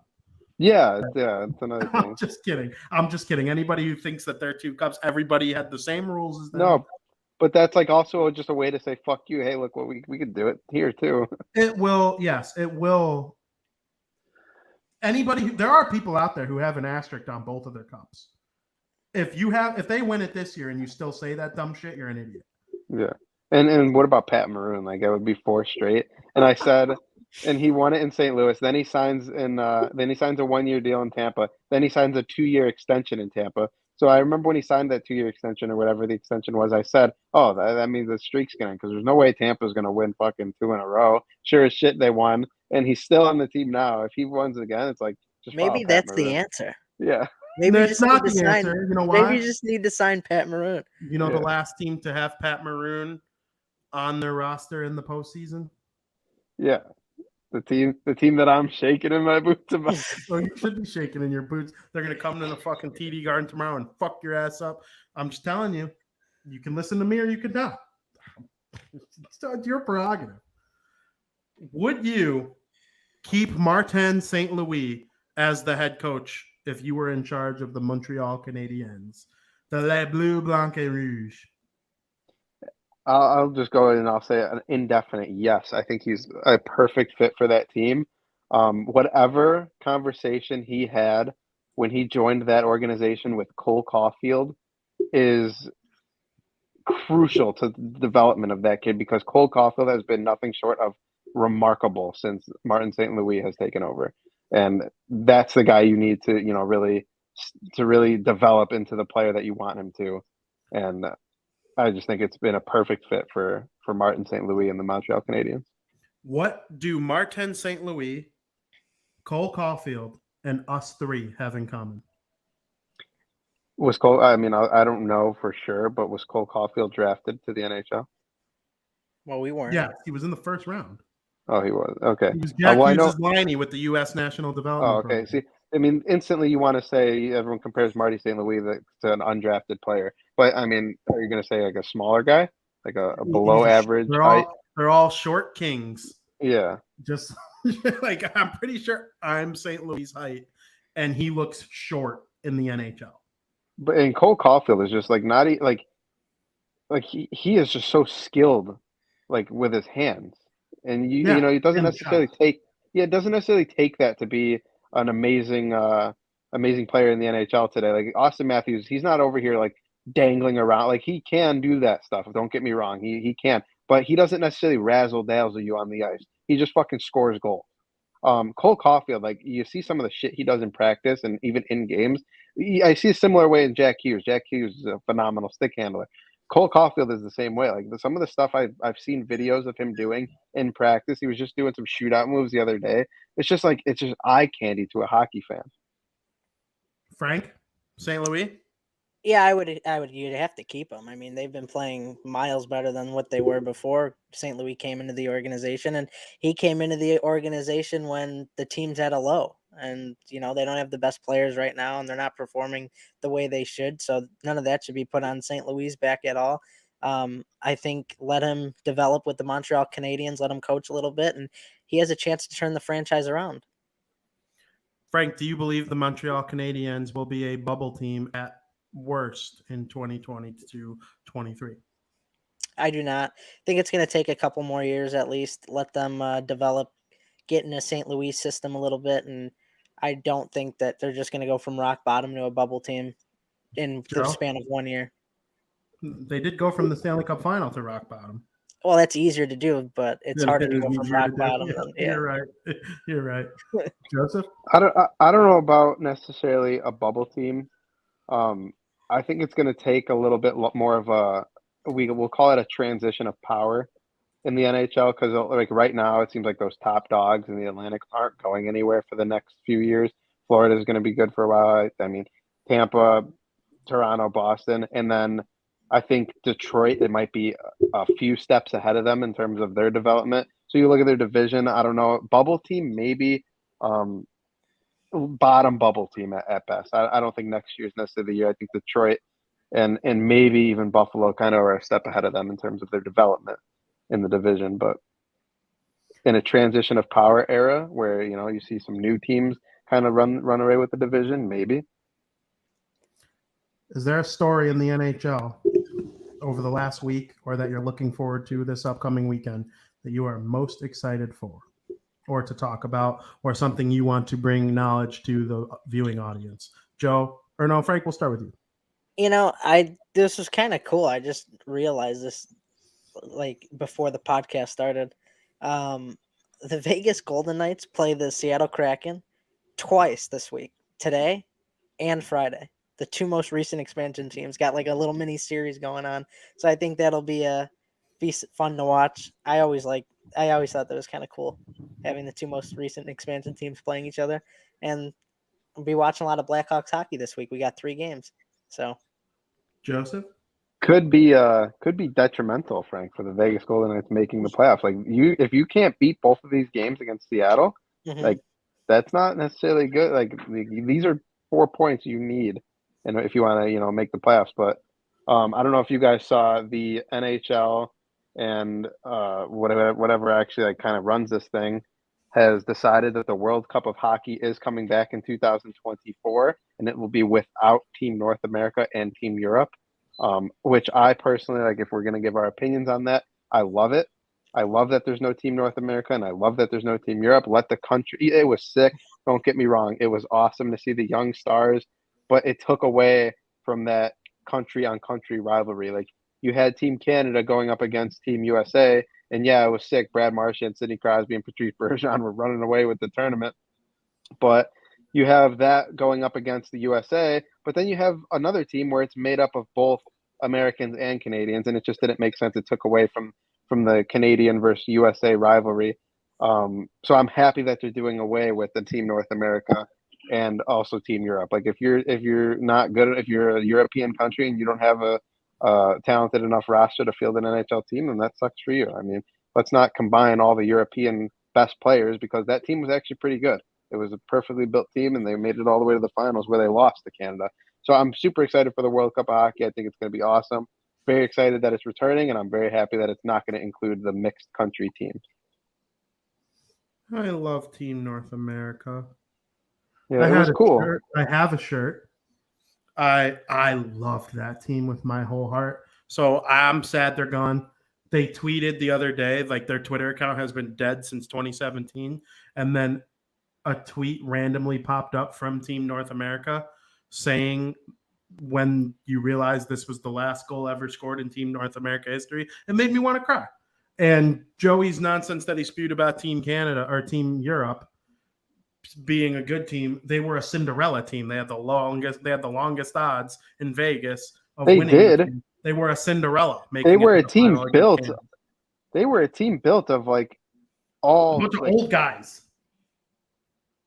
I mean, it worked. It worked. They had the At the longest time- odds to win the thing. Okay, last year and the year before, Yaroslav Halak had numbers that would blow away a lot of teams. Like Yaroslav Halak was a great goalie, and this was like probably more toward the prime of his career.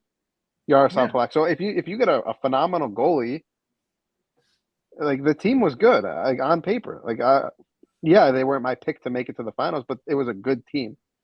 The good team that shouldn't have existed. That's my point. Do you think that Team Europe team would have made the postseason in the NHL that year? Yeah, you do. I think any one of those teams in that tournament would have. Of course, the other ones would have. Yeah. Yeah, I'm gonna miss Team North America. The funny thing is, I agree with you. I'm making all these faces and I'm providing. It takes away, like, what's the point of having an international competition if you have USA, you have Canada, and then you have a team of USA and Canadians? It just makes zero sense in terms of international competitiveness. And why wasn't Mexico included in Team North America? Yeah, what the fuck? You don't tell me there's not one like good Mexican hockey player who can make that team? Yeah, Austin Matthews. Exactly. Half. I don't know. I'm very excited for it. I mean, I will be. So am I. Yeah. Team USA is going to be so sick because I think Jack Hughes is like for sure on the team now. Oh, I'll be rooting for Team USA because I think 2024. Fast forward, that's a long time away. By then, I obviously Charlie McAvoy will make it. Jeremy Swayman could have a push to be the starting goalie on that team, which will spike. And Fox will probably be a pair. Yeah, which will spike my interest tremendously, and I do still think Team Canada will be led by Sidney Crosby, Patrice Bergeron, and Brad Marchand. All right. You ever hear that McDavid guy? He's not. I'm not saying they're going to be like the most productive or the most productive line, but I think like that line will be a thing. Yeah, no, you're right. I think it'll be. I actually do think it would be a very productive line. Yeah. Out of those three, the least likely to make it's Bergeron. Which is saying something. He's going to make it probably. Well, yeah, but it's 2022. He like his future, even in the NHL, is undecided by then. He'll be 38 when that tournament happens. So actually, you never know. You never know. A lot happens in 2 years. It'll play. A lot happens in 2 years. Yeah, it's true. Look at the NHL 2 years ago. It's very different. So that's a great one. My thing, the Devils play the Bruins, the Rangers, and Islanders between now and their next show. And those are probably three of my favorite. If you add the Flyers, they don't play the Flyers, but those are my four favorite teams to watch the Devils play: the Rangers, Bruins, and Islanders, and Flyers. So very much looking forward to this week ahead for the Devils. Also, every time Washington plays is must-see TV for me. Every goal Alexander Ovechkin scores is another one closer.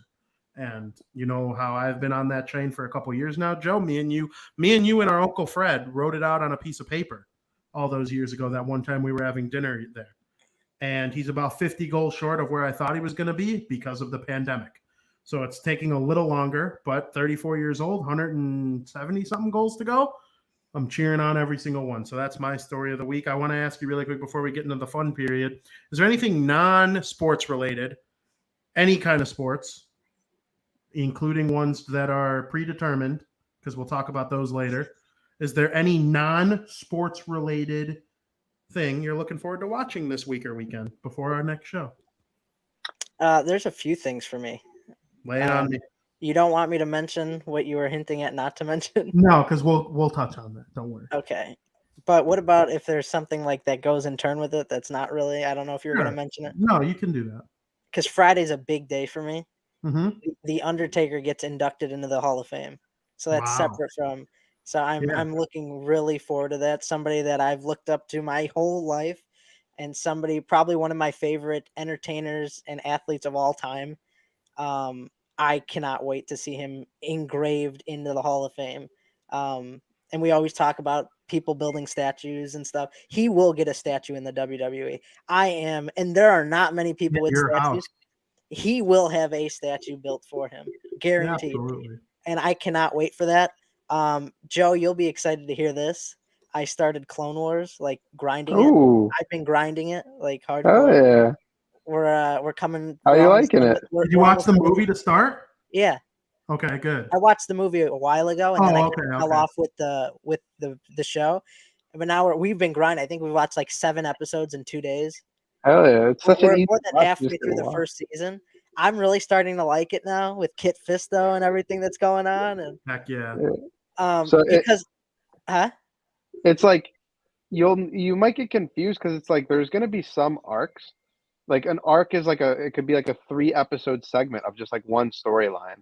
And it I might was not confused because all of a sudden they're like, Arc starts Padme with the was with narrator. her own storyline. I'm like, where the hell did Mhm. Anakin go? Yeah, so it's not like a continuous storyline. So like you might watch 4 episodes that all relate to each other, and then the episode after that might be a completely new storyline in that Star Wars timeline. Game It's of really Thrones good. is kind of like that. Kind of, but that's like jumping characters. Like I'm talking like it could even be the same characters. And it's also out of order. Like you're gonna see some episodes, especially with like when you get introduced to some certain clone troopers like Fives, Echo, and all of them. You get introduced to them, and then you see them meet each other in an episode later. But obviously, that episode took place before, so there's some stuff like that, like timeline, that gets confusing. But it's honestly an amazing show. It's if you're gonna watch it, you watch a full arc, and then you look at the next episode's title, and you see if it's a new arc or not, and you continue it. Yeah, that's what kind of we've been doing because we've been Mhm. noticing that trend. And our goal here is to finish all the shows and stuff before Kenobi. Mhm. So we're gonna watch Clone Wars. I know you haven't watched it. I don't think you didn't watch Rebels, Me? right? Did you watch Rebels? I've seen every Oh, yeah. episode of Rebels. Yeah. Oh, I didn't know if you did or not, but you didn't watch Resistance. No, and I'm probably never gonna. Yeah, we're gonna watch all the episodes of Clone Wars, Rebels, Resistance, Book of Boba, and You're then forgetting a big one. yeah, I know I had it in my mind. Batch. The Bad Bad Batch. The Bad The Bad Batch. Batch yeah. is awesome. We already Yeah. watched The Mandalorian when that came out, so we're good on that. Yeah. But we want to have that all done by Kenobi, so we've been grinding through Clone Wars, and perhaps the biggest thing this week that may come out in the entertainment world, I'm excited to watch Moon Knight that started today. Mhm. Yep. So. Shout out to Skox for his comment. I was waiting Joe, to I'm put it up assuming that's until what you were gonna say, because me and you are gonna say the same thing. We're all 3 huge Star Wars guys, but we're also all 3 huge Marvel guys. So Joe, I'll let you dive into Moon Knight, which is my answer also. Yeah, Moon Knight was going to be my answer. It's actually something I don't know much about. Same. So I'm kind of going into a blind, which is good. Always makes for great entertainment that way. I know it'll eventually tie in. I heard a rumor. I don't know if you guys want to know that an MCU character. I think I might have said it already on the show, so I'll just say it. Bruce Banner. I heard that is going to be in it. Mark Ruffalo. Maybe not right away as a main character, but he will make an appearance in the show. We'll see how true that is. I don't know. I'm looking forward to it. I love the MCU stuff.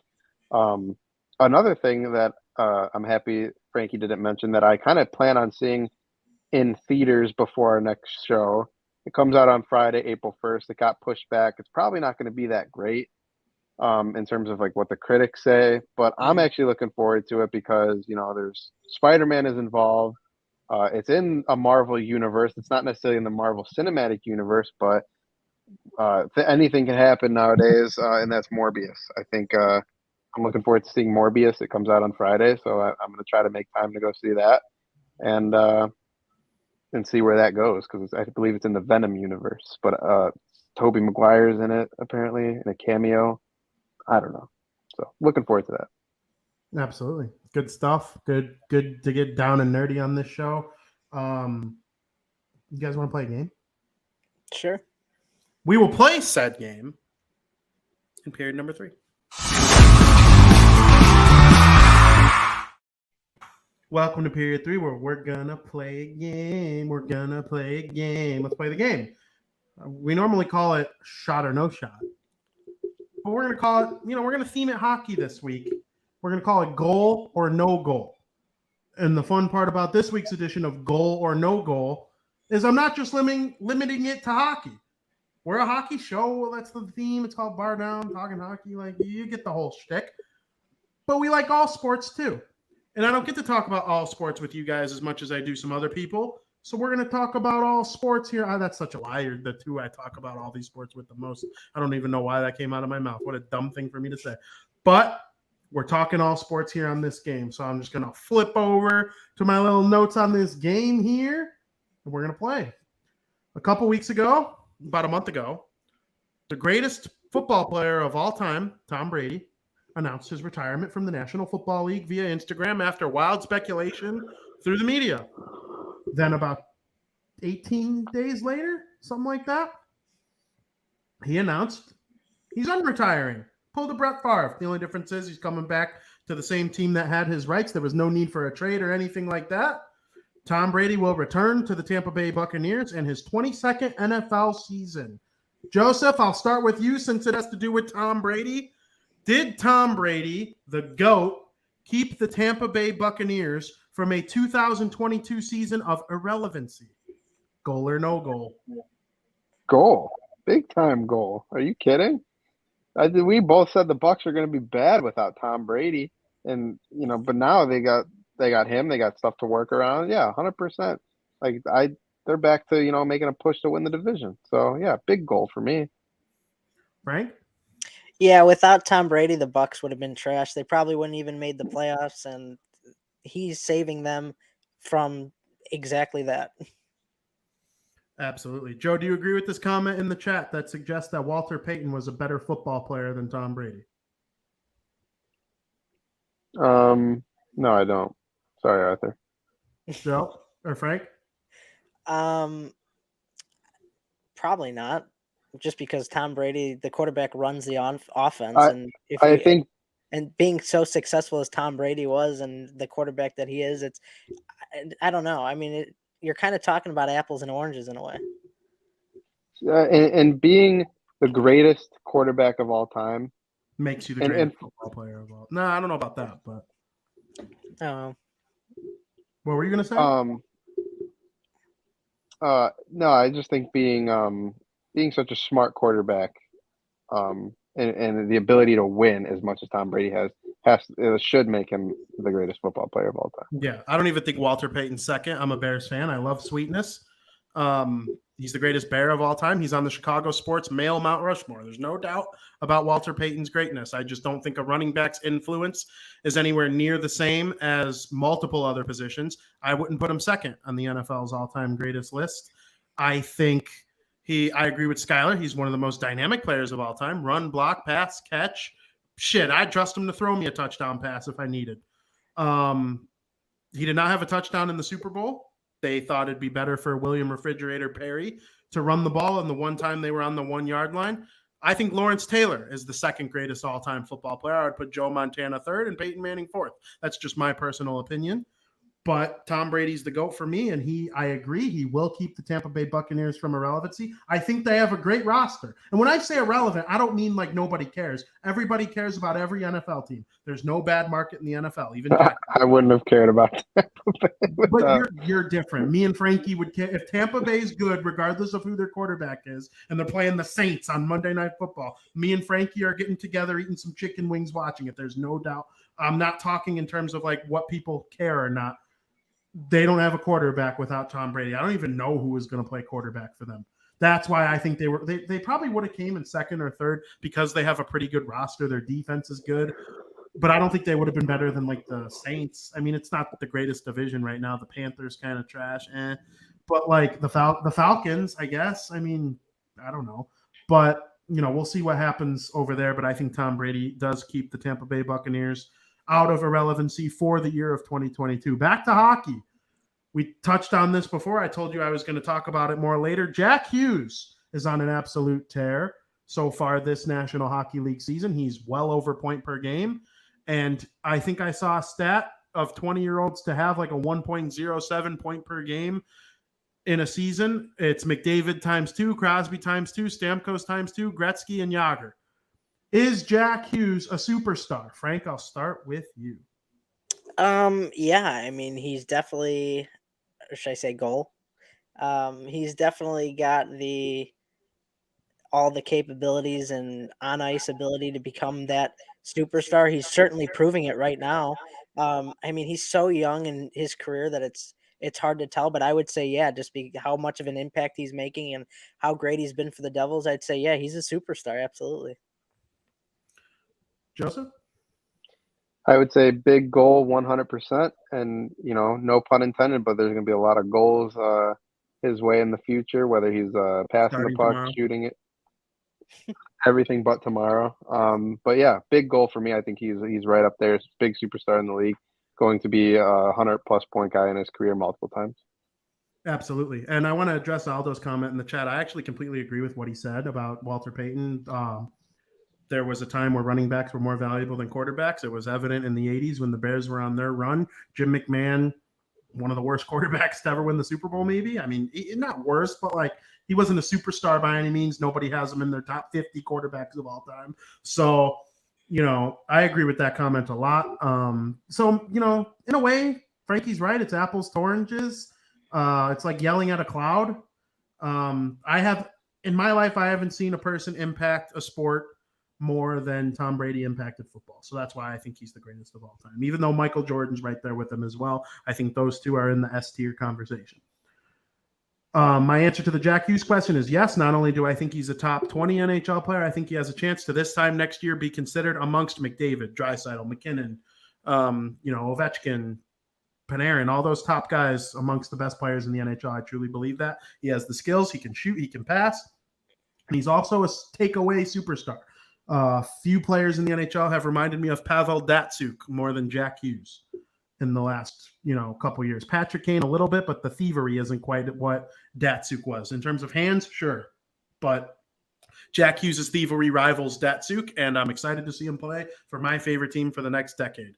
Moving on, the Chicago Cubs are getting ready to make their season debut on Thursday of next week, 1 week from tomorrow. I believe that they are going to be a middle-of-the-pack team in the National League. Their pitching rotation is pretty good. I'm not too certain on how their bullpen is going to go, but they can also score some runs as long as certain players play well.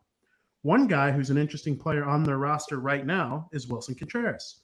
Wilson Contreras, like Rizzo, Bryant, and Baez 1 year ago, did not sign an extension during the offseason, leaving him with just this year left on his contract. The Cubs are not really committed to rebuilding, but they're clearly committed to retooling. Is it time for them to trade Wilson Contreras? Joseph, I will start with you. If it is, I think you wait till the deadline where you'll get more. Maybe not as much. I don't know, Vin, you would know more.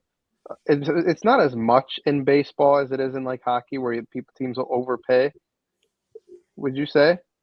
No, but I think the Cubs did very well with Bryant, Rizzo, and Baez. Oh yeah, but I'm saying like in hockey, you see teams overpay a lot for guys just at the deadline to have that. Sure, I think one guy impacts hockey a little more than one guy impacts baseball. And that's okay, yeah. So I'm not sure necessarily like you'll get more if you wait till the deadline, as much more as some other sports. But yeah, I definitely think it's kind of like if you're gonna move them, I don't think there's any difference between doing it right now and doing it like later at the deadline. So it's kind of like a high risk or a low risk, high reward kind of thing in terms of like why not wait to see how your team is doing? Like, what if this team just figures it out? What if they find it? What if they get rolling? What if the Chicago Cubs are in a playoff spot come the deadline and you hang on to him and you need that catcher? He's one of the best catchers might be the best catcher in the National League. There's debate, but I think it's kind of you just see where you're at by then. So that's where I'm at on that. Frank? Yeah, I think it's all situational, but no matter what situation, I'm kind of leaning on that they wouldn't trade him at this year or whatever. I think they would sign him to an extension potentially. I think he's a big major part going forward is what the future of the Chicago Cubs is going to hold. And I think that's a big reason on why they didn't trade him last year with Bryant, Rizzo, Baez, because there were talks about him going last year as well, and they didn't. And I think the Cubs are going to have him into their future plans and kind of build or retool around him.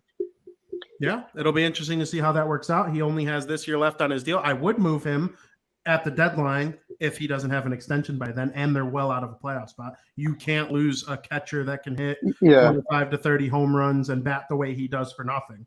That's another thing. That's what I Yeah. was going to say. There has to be communication between him and the organization on whether he's going to leave in free agency or sign that extension. Because if he's not going to stay, get rid of him. But I'll tell you right now, the Chicago Cubs are not going to find a better catcher for this rebuild than Wilson Contreras. Like, it is so hard to find a catcher of his, stature. So obviously extending him would be ideal for this rebuild, because I think he can be a part of it.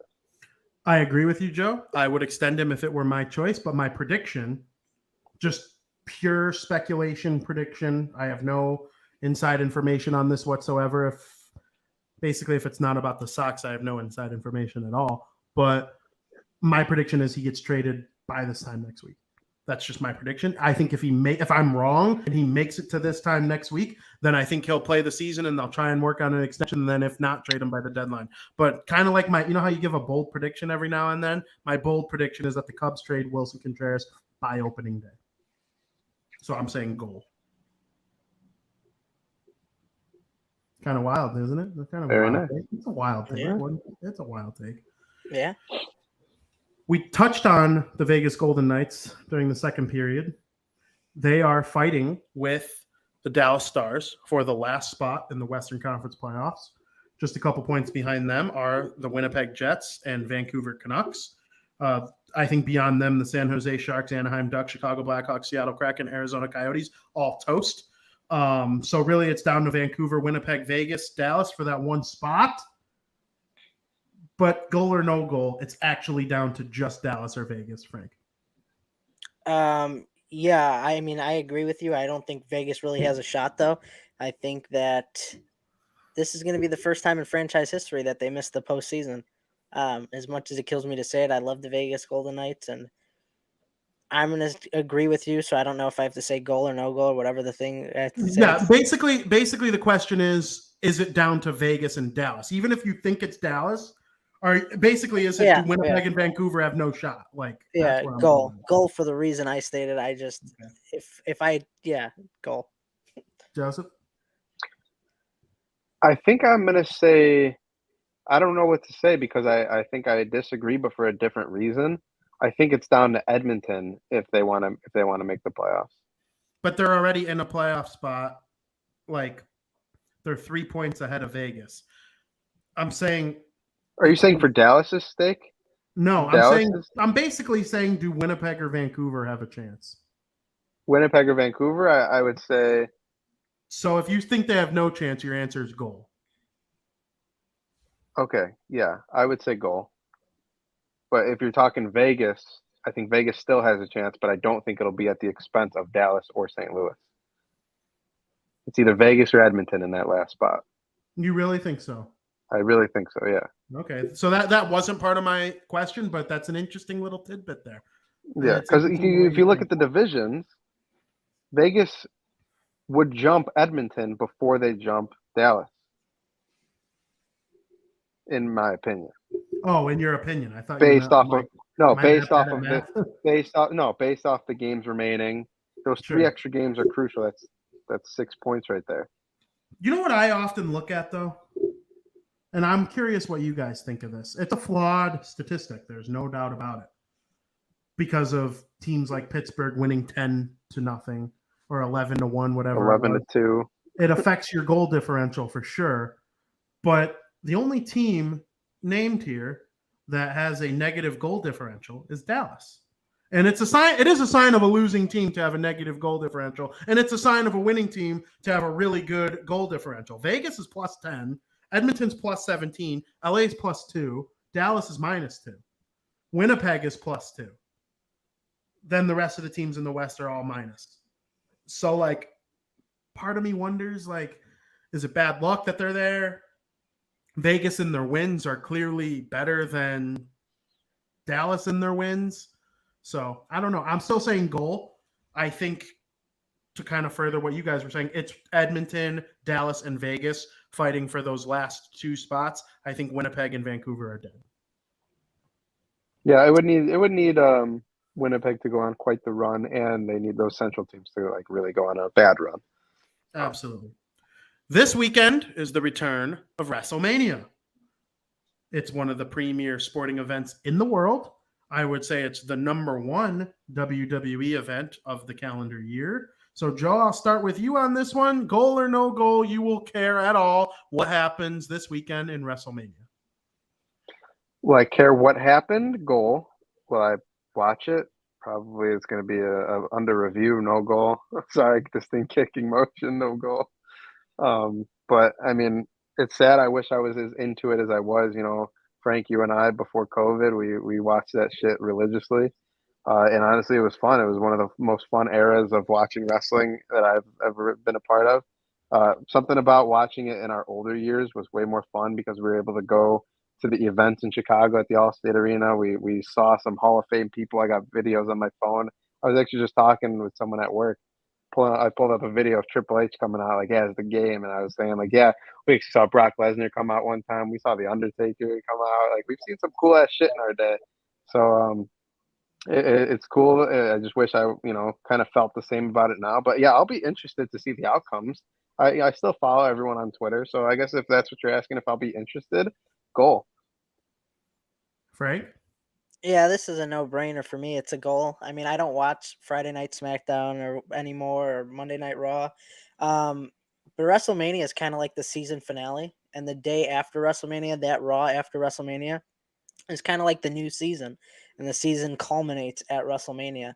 And there are so many big things that go on during WrestleMania. We're going to see, legends return. And I don't know all the matchups that are going on because I haven't been following it religiously like I used to. But especially because Taker's getting inducted into the Hall of Fame on Friday, I will definitely be watching him get inducted into the Hall of Fame. That's a no-brainer.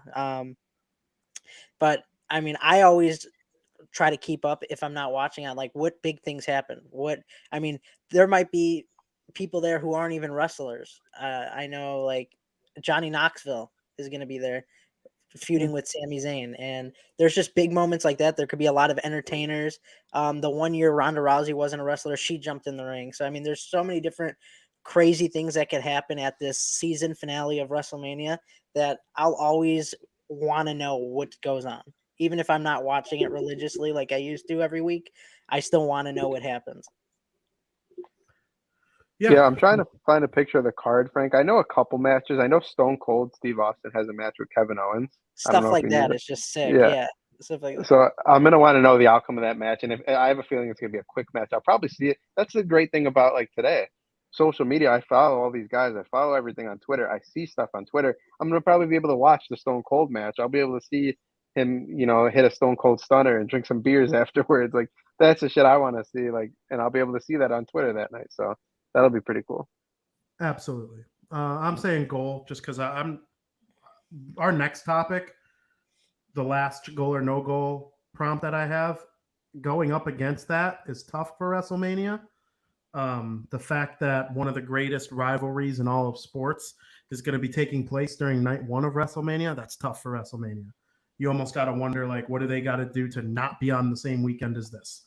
And so I'm going to say goal that I'm following it, but instead I will be watching March Madness as, Kansas is getting ready to play Miami, and then it's going to be Duke versus North Carolina, which is, I strongly consider Duke, North Carolina as one of the great rivalries in all of sports. Boston Red Sox versus New York Yankees, Green Bay Packers versus Chicago Bears, Ohio State versus Michigan.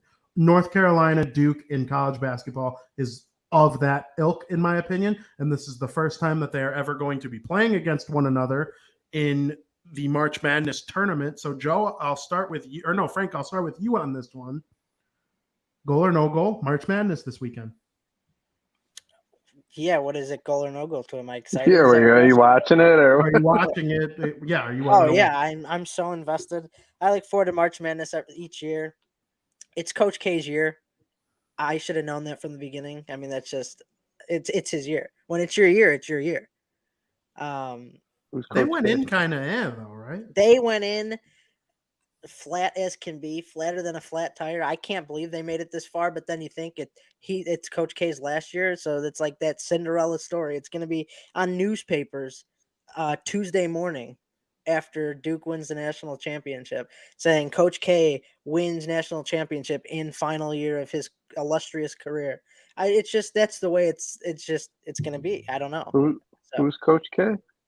For Help me out here. Mike Krzyzewski. He's the coach of Krzyzewski. He's the coach. He's the coach of What's that?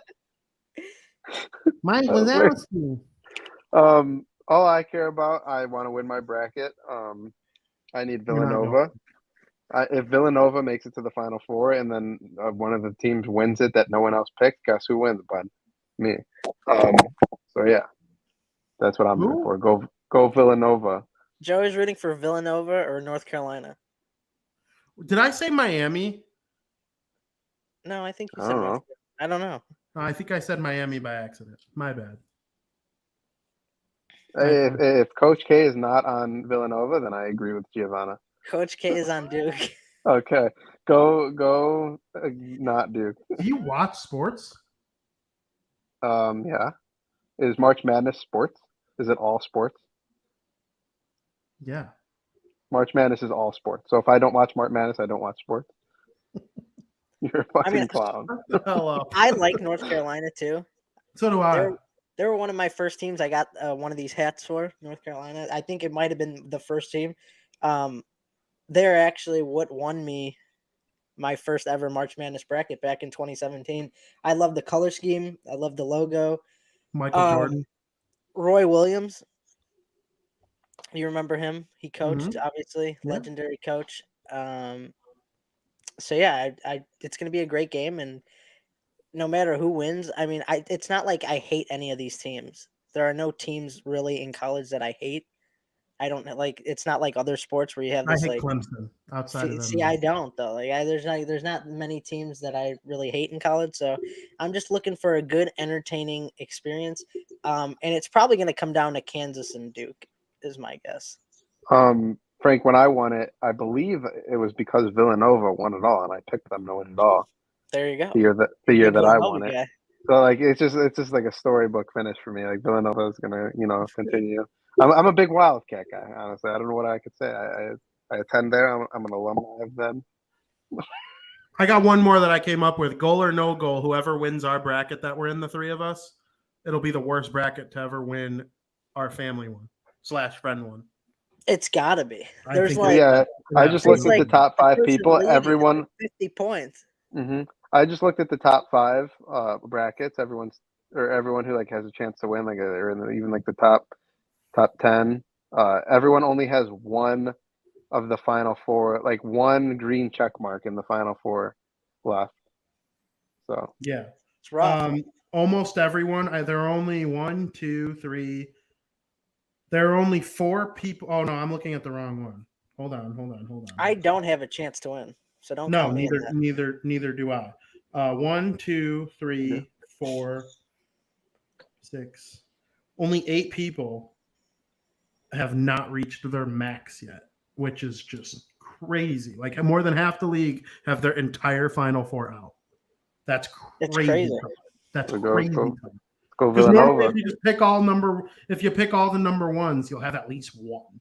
And what did I tell you going into this year? That this year, more than any other year, it's up for grabs. Any team has a chance to win it this year. It's not like last year when Gonzaga, Baylor, that was my final 2. I figure like, oh, it's so predictable. This year, anybody is capable of winning it. And if North Carolina won the national championship, I wouldn't be shocked. When does Kansas play? Saturday. They both play Saturday, but they're the first game. Okay, I might have to actually like keep an eye on. I'm going to tune into that Kansas. I'm rooting hard against Kansas. I'm sorry, Frank. I'm sorry, everyone. Well, me and Frankie already started our plan of attack on how we're watching that game together. So hopefully JP could figure out a way to at least join us for the Duke North Carolina game. Duke North Carolina. When does Villanova play? The early part of that game. It's like 5 or 5:30. We'll watch them together for sure, right? Yeah. 100%. That's what we do. That ends goal or no goal. Fun stuff. Guys, over the weekend, some funny shit happened. It was one of the funniest days in the history of the internet, in my opinion. I mean, there are some days where like memes come out that like you just know they're not going to go away for a while. Like I remember one of the biggest days in internet history was the first time that Donald Trump announced that he had COVID. Like the memes that day were hilarious. Like there are just some days where the memes take over. And one of these days happened over the weekend. During the Oscars, it's the Oscars, right? The Academy Awards. They award Oscars at the Academy Awards, correct? The name of the award given at the Academy Awards is an Oscar. Yeah, the Academy is like what's in charge of everything. Okay. So the Academy Awards awards Oscars to people who are good at acting. Okay. The host, Chris Rock, decided to make a alopecia joke about Jada Pinkett Smith, and her husband, Will Smith, laughed at the joke, and then she gave him a little tap on the shoulder, and he didn't appreciate it. And actually, we'll just watch it right here. Jada, I love you. G.I. Jane 2, can't wait to see it. All right?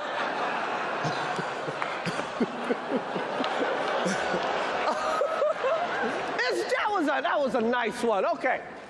I'm out here. Richard.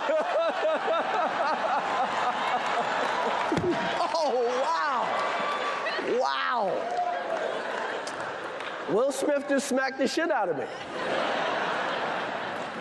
Keep my wife's name out your fucking mouth.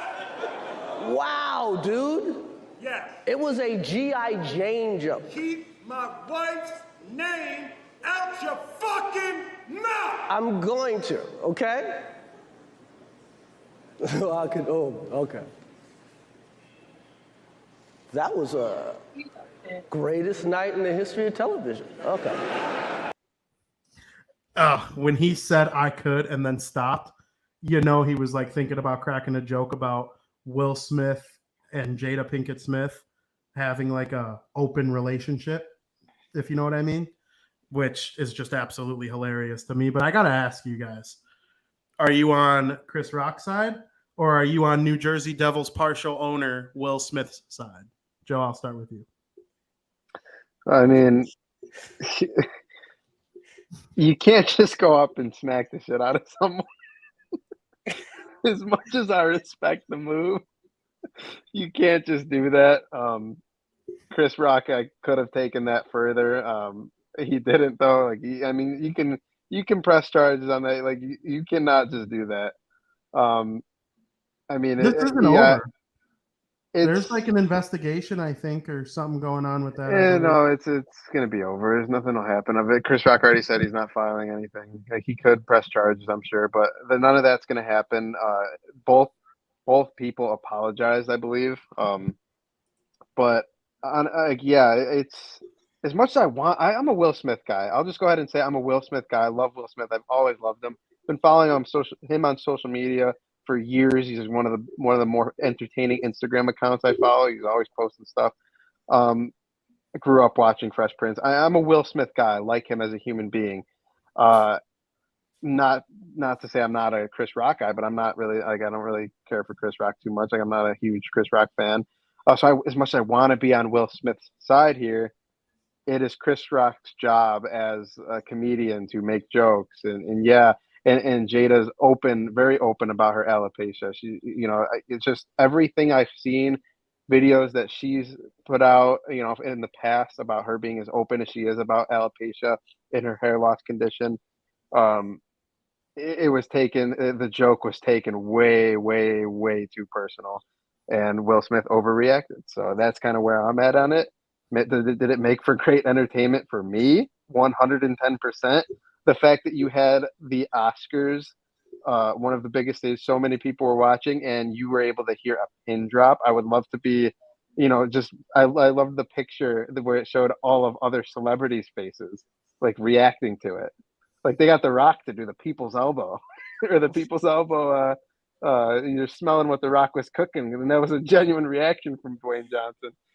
So shit like that, and it was dead silent as Will Smith is screaming at the top of his lungs to Chris Rock. It just provided for phenomenal entertainment. But no, you can't just get up and smack the shit out of someone on stage after they make a joke. So, right. I think both were kind of in the wrong here. First, Will Smith is like, you're at something so extremely formal. Like, this is like, people take the Oscars and the Academy very seriously. And you're almost, by going up there and smacking Chris Rock, you're kind of embarrassing the Academy. And I'm sure they don't want that on their TV. But I mean, now to flip scripts, it's like Chris Rock's a comedian and comedians joke about that stuff, right? Um, it's hard though to like joke about somebody's medical condition.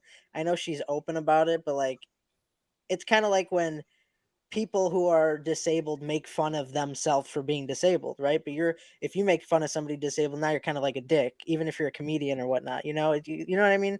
So it's like, I don't know. I think both were in the wrong in this situation.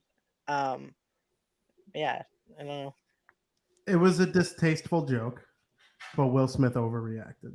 Yeah, I mean I'm not saying that's where I am too. I think he overreacted. I'm not saying I wouldn't do the same if I was Will Smith. I mean, yeah, you like you lose your cool, you lose your cool. Like that's especially if it's over your wife, bro. I am not out on Will Smith. I will say it openly. I am still a Will Smith guy. I love Will Smith. Do I think he went about? Do I think he went about the whole night a little wrong? Maybe. Should he have? I mean, it's just a whole tough situation, especially the fact that later in the show he goes up and he gives his acceptance speech. He did win an Oscar, so I don't know. He's partying hard after with his Oscar in the room. Meanwhile, Chris Rock, I believe, after this moment, left the building. So that's what I heard. I don't know. Just a tough situation, something all of us will never forget at the Oscars. Absolutely. I had no fucking clue the Oscars were going on. None. No clue. Didn't give a shit. If you would have told me during the day that the Oscars were on, I would have been like, that exists still? People still watch that? But now, see, and this is where I kind of disagree with Frankie. They might like cower, like, oh, that was so bad by Will Smith. I can't believe he hit Chris. That made so many people who don't give a flying fuck about the Oscars even slightly care about it.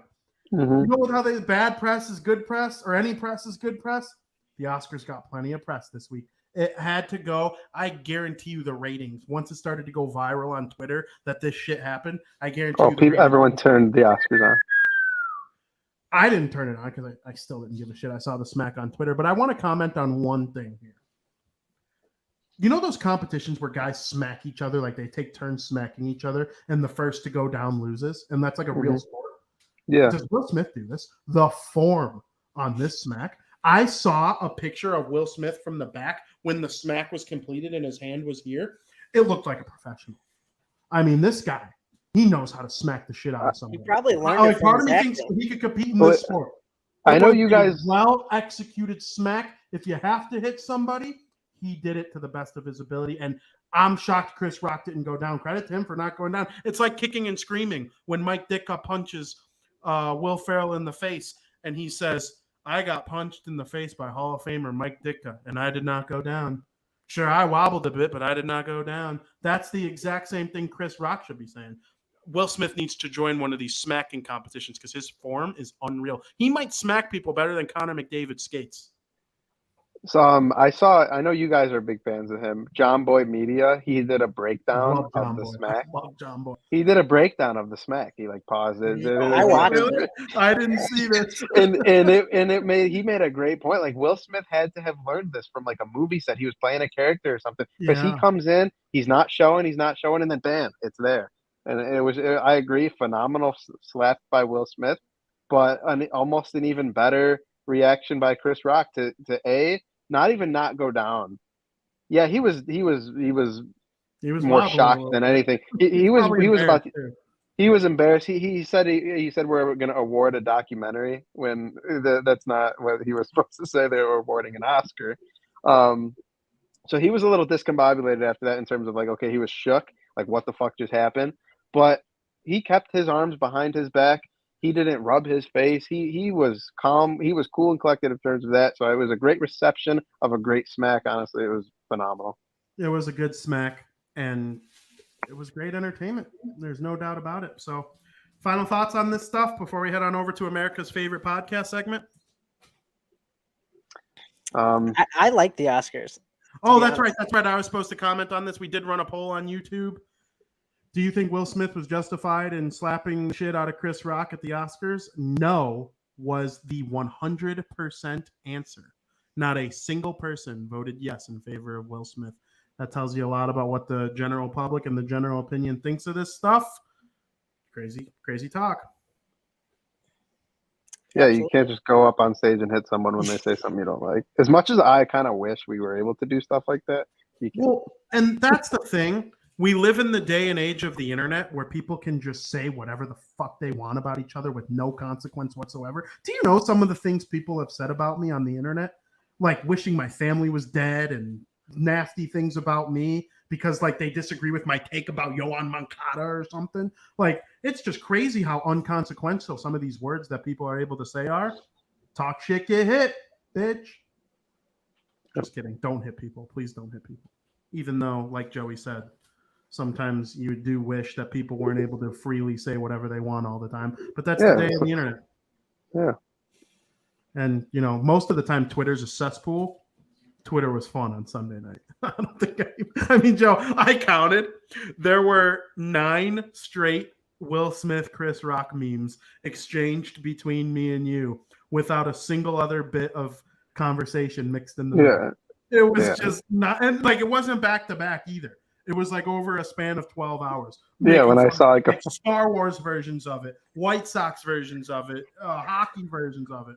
I think there was an Avengers one that made me crack up. I think the best one I saw was like yesterday. Mm-hmm. It was Shark Tale, who is Will Smith, smacking the zebra from Madagascar because that's Chris Rock. That's actually really funny. It was like animated. It wasn't like their heads on it. It was the full character doing it. It's got almost 1 million likes on Twitter. It is taking over the internet. It's crazy. It was so well done. Whoever photoshopped it, they deserve an Oscar for their Photoshop because it was so well done. You need to send that to me. The best one that was sent to me was sent by a dear friend named Megan. She sent me one. It was Chris Rock was your eye. Like the word your eye was on it. And Will Smith's hand was a big pizza pie. And then Will Smith was the moon. So it's the moon hits your eye with a big pizza pie. Mm-hmm. Like it was just that cracked me up so hard. I was like, that makes fun of Italians and Will Smith. Like that, it's just the memes that like make fun of two things at the same time, always extra funny. So it provided us content with, you know, these comments. And as Aldo points out, Twitter tough guys are pussies. Not going to deny that, Aldo. I deal with them every single day. Every single day, someone calls me an asshole for like liking baseball. So it is what it is. And speaking of people disagreeing with other people and calling them assholes for it, we're going to send it to America's favorite segment of any podcast of the week, Breaking Bets.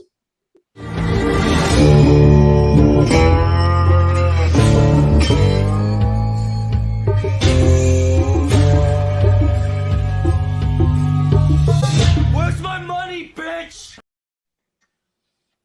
Welcome back to Breaking Bets, where I guess what do we even call him? Like you look like Walter Pinkman. Walter Pinkman. I figured I just put the hat backwards. Listen, the hat's it's up about 30 something stairs, so that's just I fucked up. I'm a busy guy. Like, remember. Wow. You're building your grave after the Devils smoked the Bruins tomorrow. So we'll let you guys get to your bets in the Breaking Bet segment. Frank, I'll let you go first since you actually wore the right outfit. I love stealing Jay's picks. Wore the right outfit. Come on, I don't shut up. Don't take my pick. There's one that's just screaming at me. And it's funny because I actually have 2 NHL picks today. Oh, he's taking my pick, dude. Yeah. It's a road team. He's going to take my pick on the road. Yep, and I'll start off with that road team first. You realize I got nothing left after this, so I'm just going to kind of add to whatever you say here. Well, I have 2 hockey teams, and they're both road teams, so one of them's got to be the one you're talking about. It's it. The New York Rangers Oh man, minus 137. are going to Detroit to play the Red Wings. And Rangers are one of the best teams right now in the East. And I cannot believe that they are only minus 140. Joey just said minus 137, which is even better. You got to take the Rangers in this spot. You have to absolutely take the Rangers in this spot. There's really nothing more to it besides the Rangers are the better team and you're getting them at minus 140.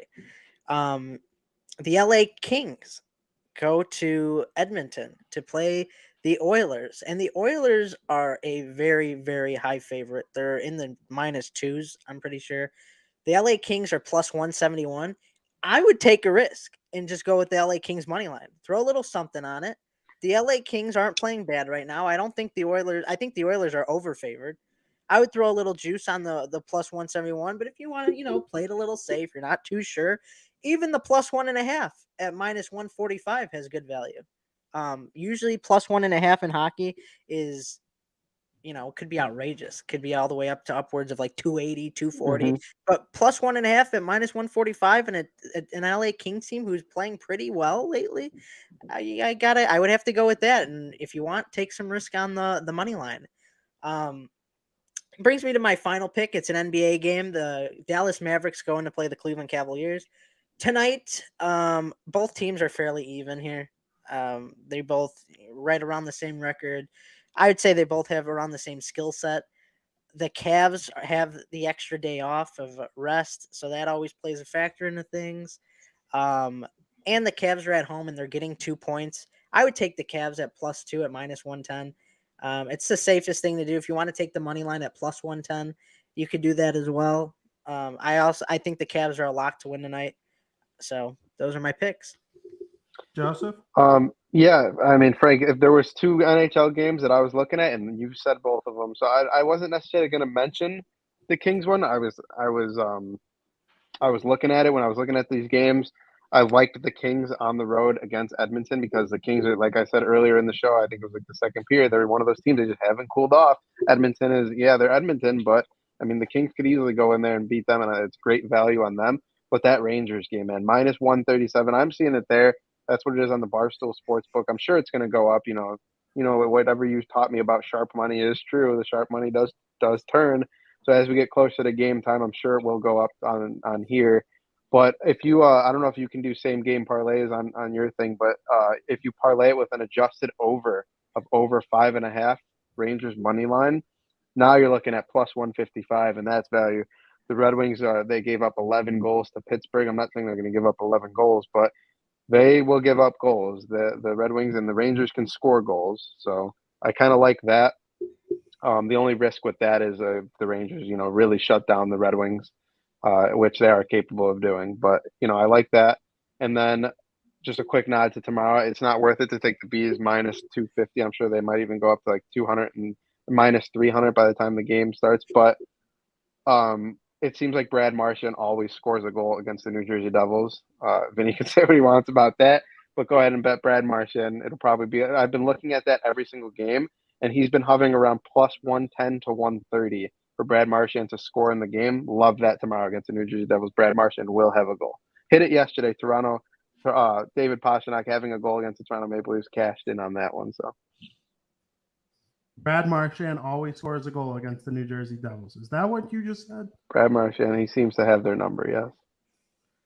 And you believe that? From my personal experience, yes. Okay, well, we're going to fact check that right now. I'm not letting you get away with that. He better have a fair amount of goals in his career against the New Jersey Devils. That's all I have to say to you. You better pray that I don't find some information that you don't want me to find right here. And you keep talking. Talk about the Bruins. Are you look? Well, I'm gonna look in there. In the first game, Bruins won 5-2. Brad Marchand scored his 7th and 8th goal of the season. That was on what day was that? On November 13th, and then he did not have a goal in the other 5 to 5 goal game that the Bruins had. So he has 2 goals on the year in 2 games against them. And I believe I remember last year he had an OT winner last year, something like that. In his career, he's played against the New Jersey Devils 41 times. He has 13 goals and 20 assists for 33 points. That is wildly below almost every single NHL team in the Eastern Conference. Who do you think he has the most points against in his career? Brad Marchand, the most points against? I have a guess. I would say Toronto. I'd say the or Canadians. You are Toronto or both. Montreal. You are both Detroit? incorrect. No. Detroit? Nope. The Senators? Nope. Is it in their division? Yes. Buffalo. Buffalo. And it's not really close. Buffalo, 56 or 54 points in his I would career. love. Is there a way to filter that in the past 2 years? No. Because he hasn't. Let's be real. He hasn't always been the prolific goal scorer he is. No, he's under points per game against almost every team in the league. Yeah, that doesn't surprise me one bit. No, me either. It took him a while to become what he is today, but I do believe he's done enough to become a Hall of Famer. But your outlandish take about his play against the New Jersey Devils, it actually looks like the Devils are the team in the Metropolitan Division that he has the least amount of points against. I cannot find another Metro team where he has less points against them. There's got to be a way to filter. Oh, the Columbus Blue Jackets, but they were only in the Metro for half of his career. They were in the Western Conference for the first half of his career. Oh, the Carolina Hurricanes have done a good job containing Brad Marchand. Is there a way to filter game opponent, all opponents? HockeyReference.com is an outstanding website. I have one pick for everybody. It is to pick the New Jersey Devils tomorrow night against the Boston Bruins. They're heavy underdogs. The Bruins are having a little ceremony for Tuukka Rask. He's dropping the pucks. The Bruins are going to be crying, Tuukka, we love you. Tuukka Rask is good. Thank you for helping us get to the cup. You were a Vezina Trophy winner. All well-deserved. Tuukka Rask, in my opinion, is one of the 10 best goalies who ever lived. And the Bruins are going to listen. Look at this. Look at this. You said he's got 13 goals against the Devils in his career. Since the 2018-19 season, in 15 games played, he has 19 points for 7 goals and 12 assists. Yeah, he's been good against the Devils while they're bad. Take him just to get a point. He's been good against the Devils since he became a fucking Hall of Fame caliber player. So is that Brad since 2019, he's got 7 goals. So my take of me saying he scores against the Devils, guess what, bud? That's fucking true. Not tomorrow. Not tomorrow. Brad Marchand, 2-score goal. It's going to be like plus 110, plus 120. That's free money. Another free dinner. Frank, I'm just telling you, man. There's no convincing him, but you're going to be sorry tomorrow. We shall see. You're going to be sorry tomorrow. So is J-Dog. And, of course, that concludes our Breaking Bet segment. I appreciate each and every one of you for obviously participating. It was a great show. And then, of course, thank you to all the people in the chat. This was one of my more fun shows I've ever had. Like, I just enjoyed this conversation, screaming at Joey Devils Bruins. There's nothing better. Because no matter what Joey's stupid face decides to say at any point throughout any year, he likes rooting on the Devils, I think. He likes seeing his big brother as happy as possible. One of the things in the world that make me the most happy is the New Jersey Devils playing well. It hasn't happened as much in my adult life as it did in my kid life. But, we'll see what happens going forward. I appreciate the Boston Bruins. I root for them as hard as I root for any of my favorite teams when they're not playing the Devils. I hope out of all the teams that have a realistic chance to win the cup, I hope the Bruins are that team. I'm very much looking forward to that game tomorrow. I'm going to tweet mean things to Joey, and I want everybody to know nothing's personal, so don't actually be mean to him back. But I am going to be a Twitter tough guy pussy tomorrow. I might dedicate my entire Twitter day to Joey. You like how I threw that up there? Just to reiterate. It was a really well-timed comment placement. There's no doubt about it. So, Frank, I know we kind of had our battles when the Hawks were playing the Devils, and you guys had yours 2 weeks ago when the Bruins were playing the Hawks. But now it's me and Joey's time to scream at each other. And it's going for the season sweep. Bust out the brooms. There's no brooms. There's no brooms coming. This is a different Devils team. They're going to torment you for the next 10 years. You will hate them in short order, and I can't. Dude says wait for it. this is a different Devils team. He says, does he not realize the Bruins have probably been the hottest team since like February started? Probably. They have been. Yeah. Yeah. And I'm 0% scared. They've lost 4 games in their None. past, like in their past 18. I believe they're 14-2-2 in their past 18 games. Frank, last chance to flip. 14-2-2. I can't flip here, VP. All right. 14-2-2. Can you? You can't get much better than that. They shouldn't even be tied. They played yesterday with identical records than the Toronto Maple Leafs. If you would have looked at the beginning of like February or in January, like no, and you would have told me that they'd be at one point second place in the division. Yeah, they fell after yesterday and after Tampa won right again. now, technically. Technically, they're cold, but I saw them with my own 2 eyes at second place in the division, right under Florida. Absolutely. Well, I appreciate everybody for watching this show. That concludes our show. It was a great time. Very thankful for you guys. I'm looking forward to next week's show already because regardless of what happens tomorrow, next week's show is going to have somebody going, It's going to be good stuff. So I encourage everybody to tune in. As the NHL season winds down, I think things are going to get a lot more fun. Talking about the postseason is really going to be when the heat starts to be brought to this show because Frankie's going to think this team's going to win this series, and I'm going to think this team's going to win this series. We're probably both going to go 50-50 and act like we're the smartest person in the world when we get one right. Yeah, but you got the other 3 wrong, kind of like we did with football. So it was, it's going to be really fun. I'm very much looking forward to the postseason. Across the Barroom Network, you could see all sorts of great shows. I know we got pretty down and nerdy in the third period there talking about Moon Knight. I highly recommend that people tune into Science Fiction. Carl and Salim, they do a great job breaking over this, nerd culture that we enjoy so much.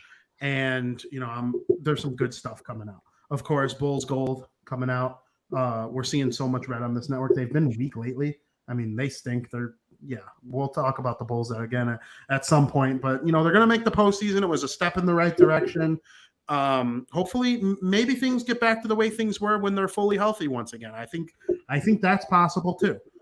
So, I'm excited about that. We had our season debut of South Burbs Hitmen on Monday, and we talked about the Chicago White Sox and what we think of them going into the season. And probably my favorite thing that about baseball season is doing that show and Crosstown Crosstalk on Thursdays, which comes out tomorrow at 2 p.m. I'm going to be live with David Wills, who's the color commentator of the Tampa Bay Rays on the radio. So it's going to be interesting hearing about the Tampa Bay Rays, who are one of the best teams in Major League Baseball. And he's also a Chicago native, grew up a White Sox fan. So we'll pick up some Chicago White Sox and Chicago Cubs analysis from him. And of course, on Tuesday, I interviewed NBC Sports Chicago's superstar, Chuck Garfien.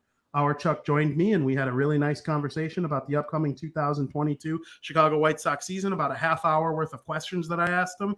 And it was one of my favorite interviews I've ever done. I really enjoy Chuck with Ozzie Guillen and Frank Thomas in the pre- and post-game shows. So I highly encourage everybody to tune into that. And guys, do you have anything left to say before we head on out of here? I don't. Nope. Have a good weekend. Hopefully, this is like one of the last cold fronts we have in terms of weather. This weather sucks. But, absolutely. It's actually the temperature is nice outside, but it's raining. Yeah, exactly. But I'm saying, like, I don't know what I'd rather, like this rainy weather because I hate fucking getting wet, or the cold. I just want summer. I'm ready for summer. Yeah, I'm ready for summer too. And I'll also throw out there before we go Duke and go Kansas. I want to see Villanova. I want to see those two duke it out in the championship game. No pun intended. Frankie and I will be watching it together. I hope JP joins us. We're going to try and get a little crew together to watch that game. So tweet at us. Let us know what you think.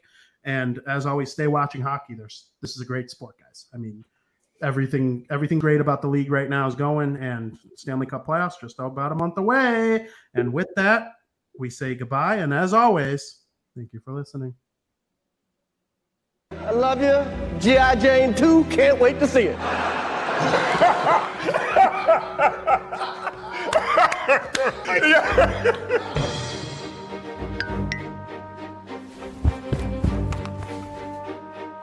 Uh-oh. That was a nice one. Okay. Keep my wife's name out your mouth! Oh! He slapped him! And the Oscar goes to... Will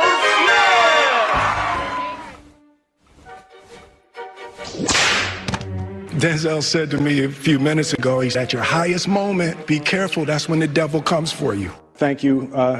Hope the Academy invites me back.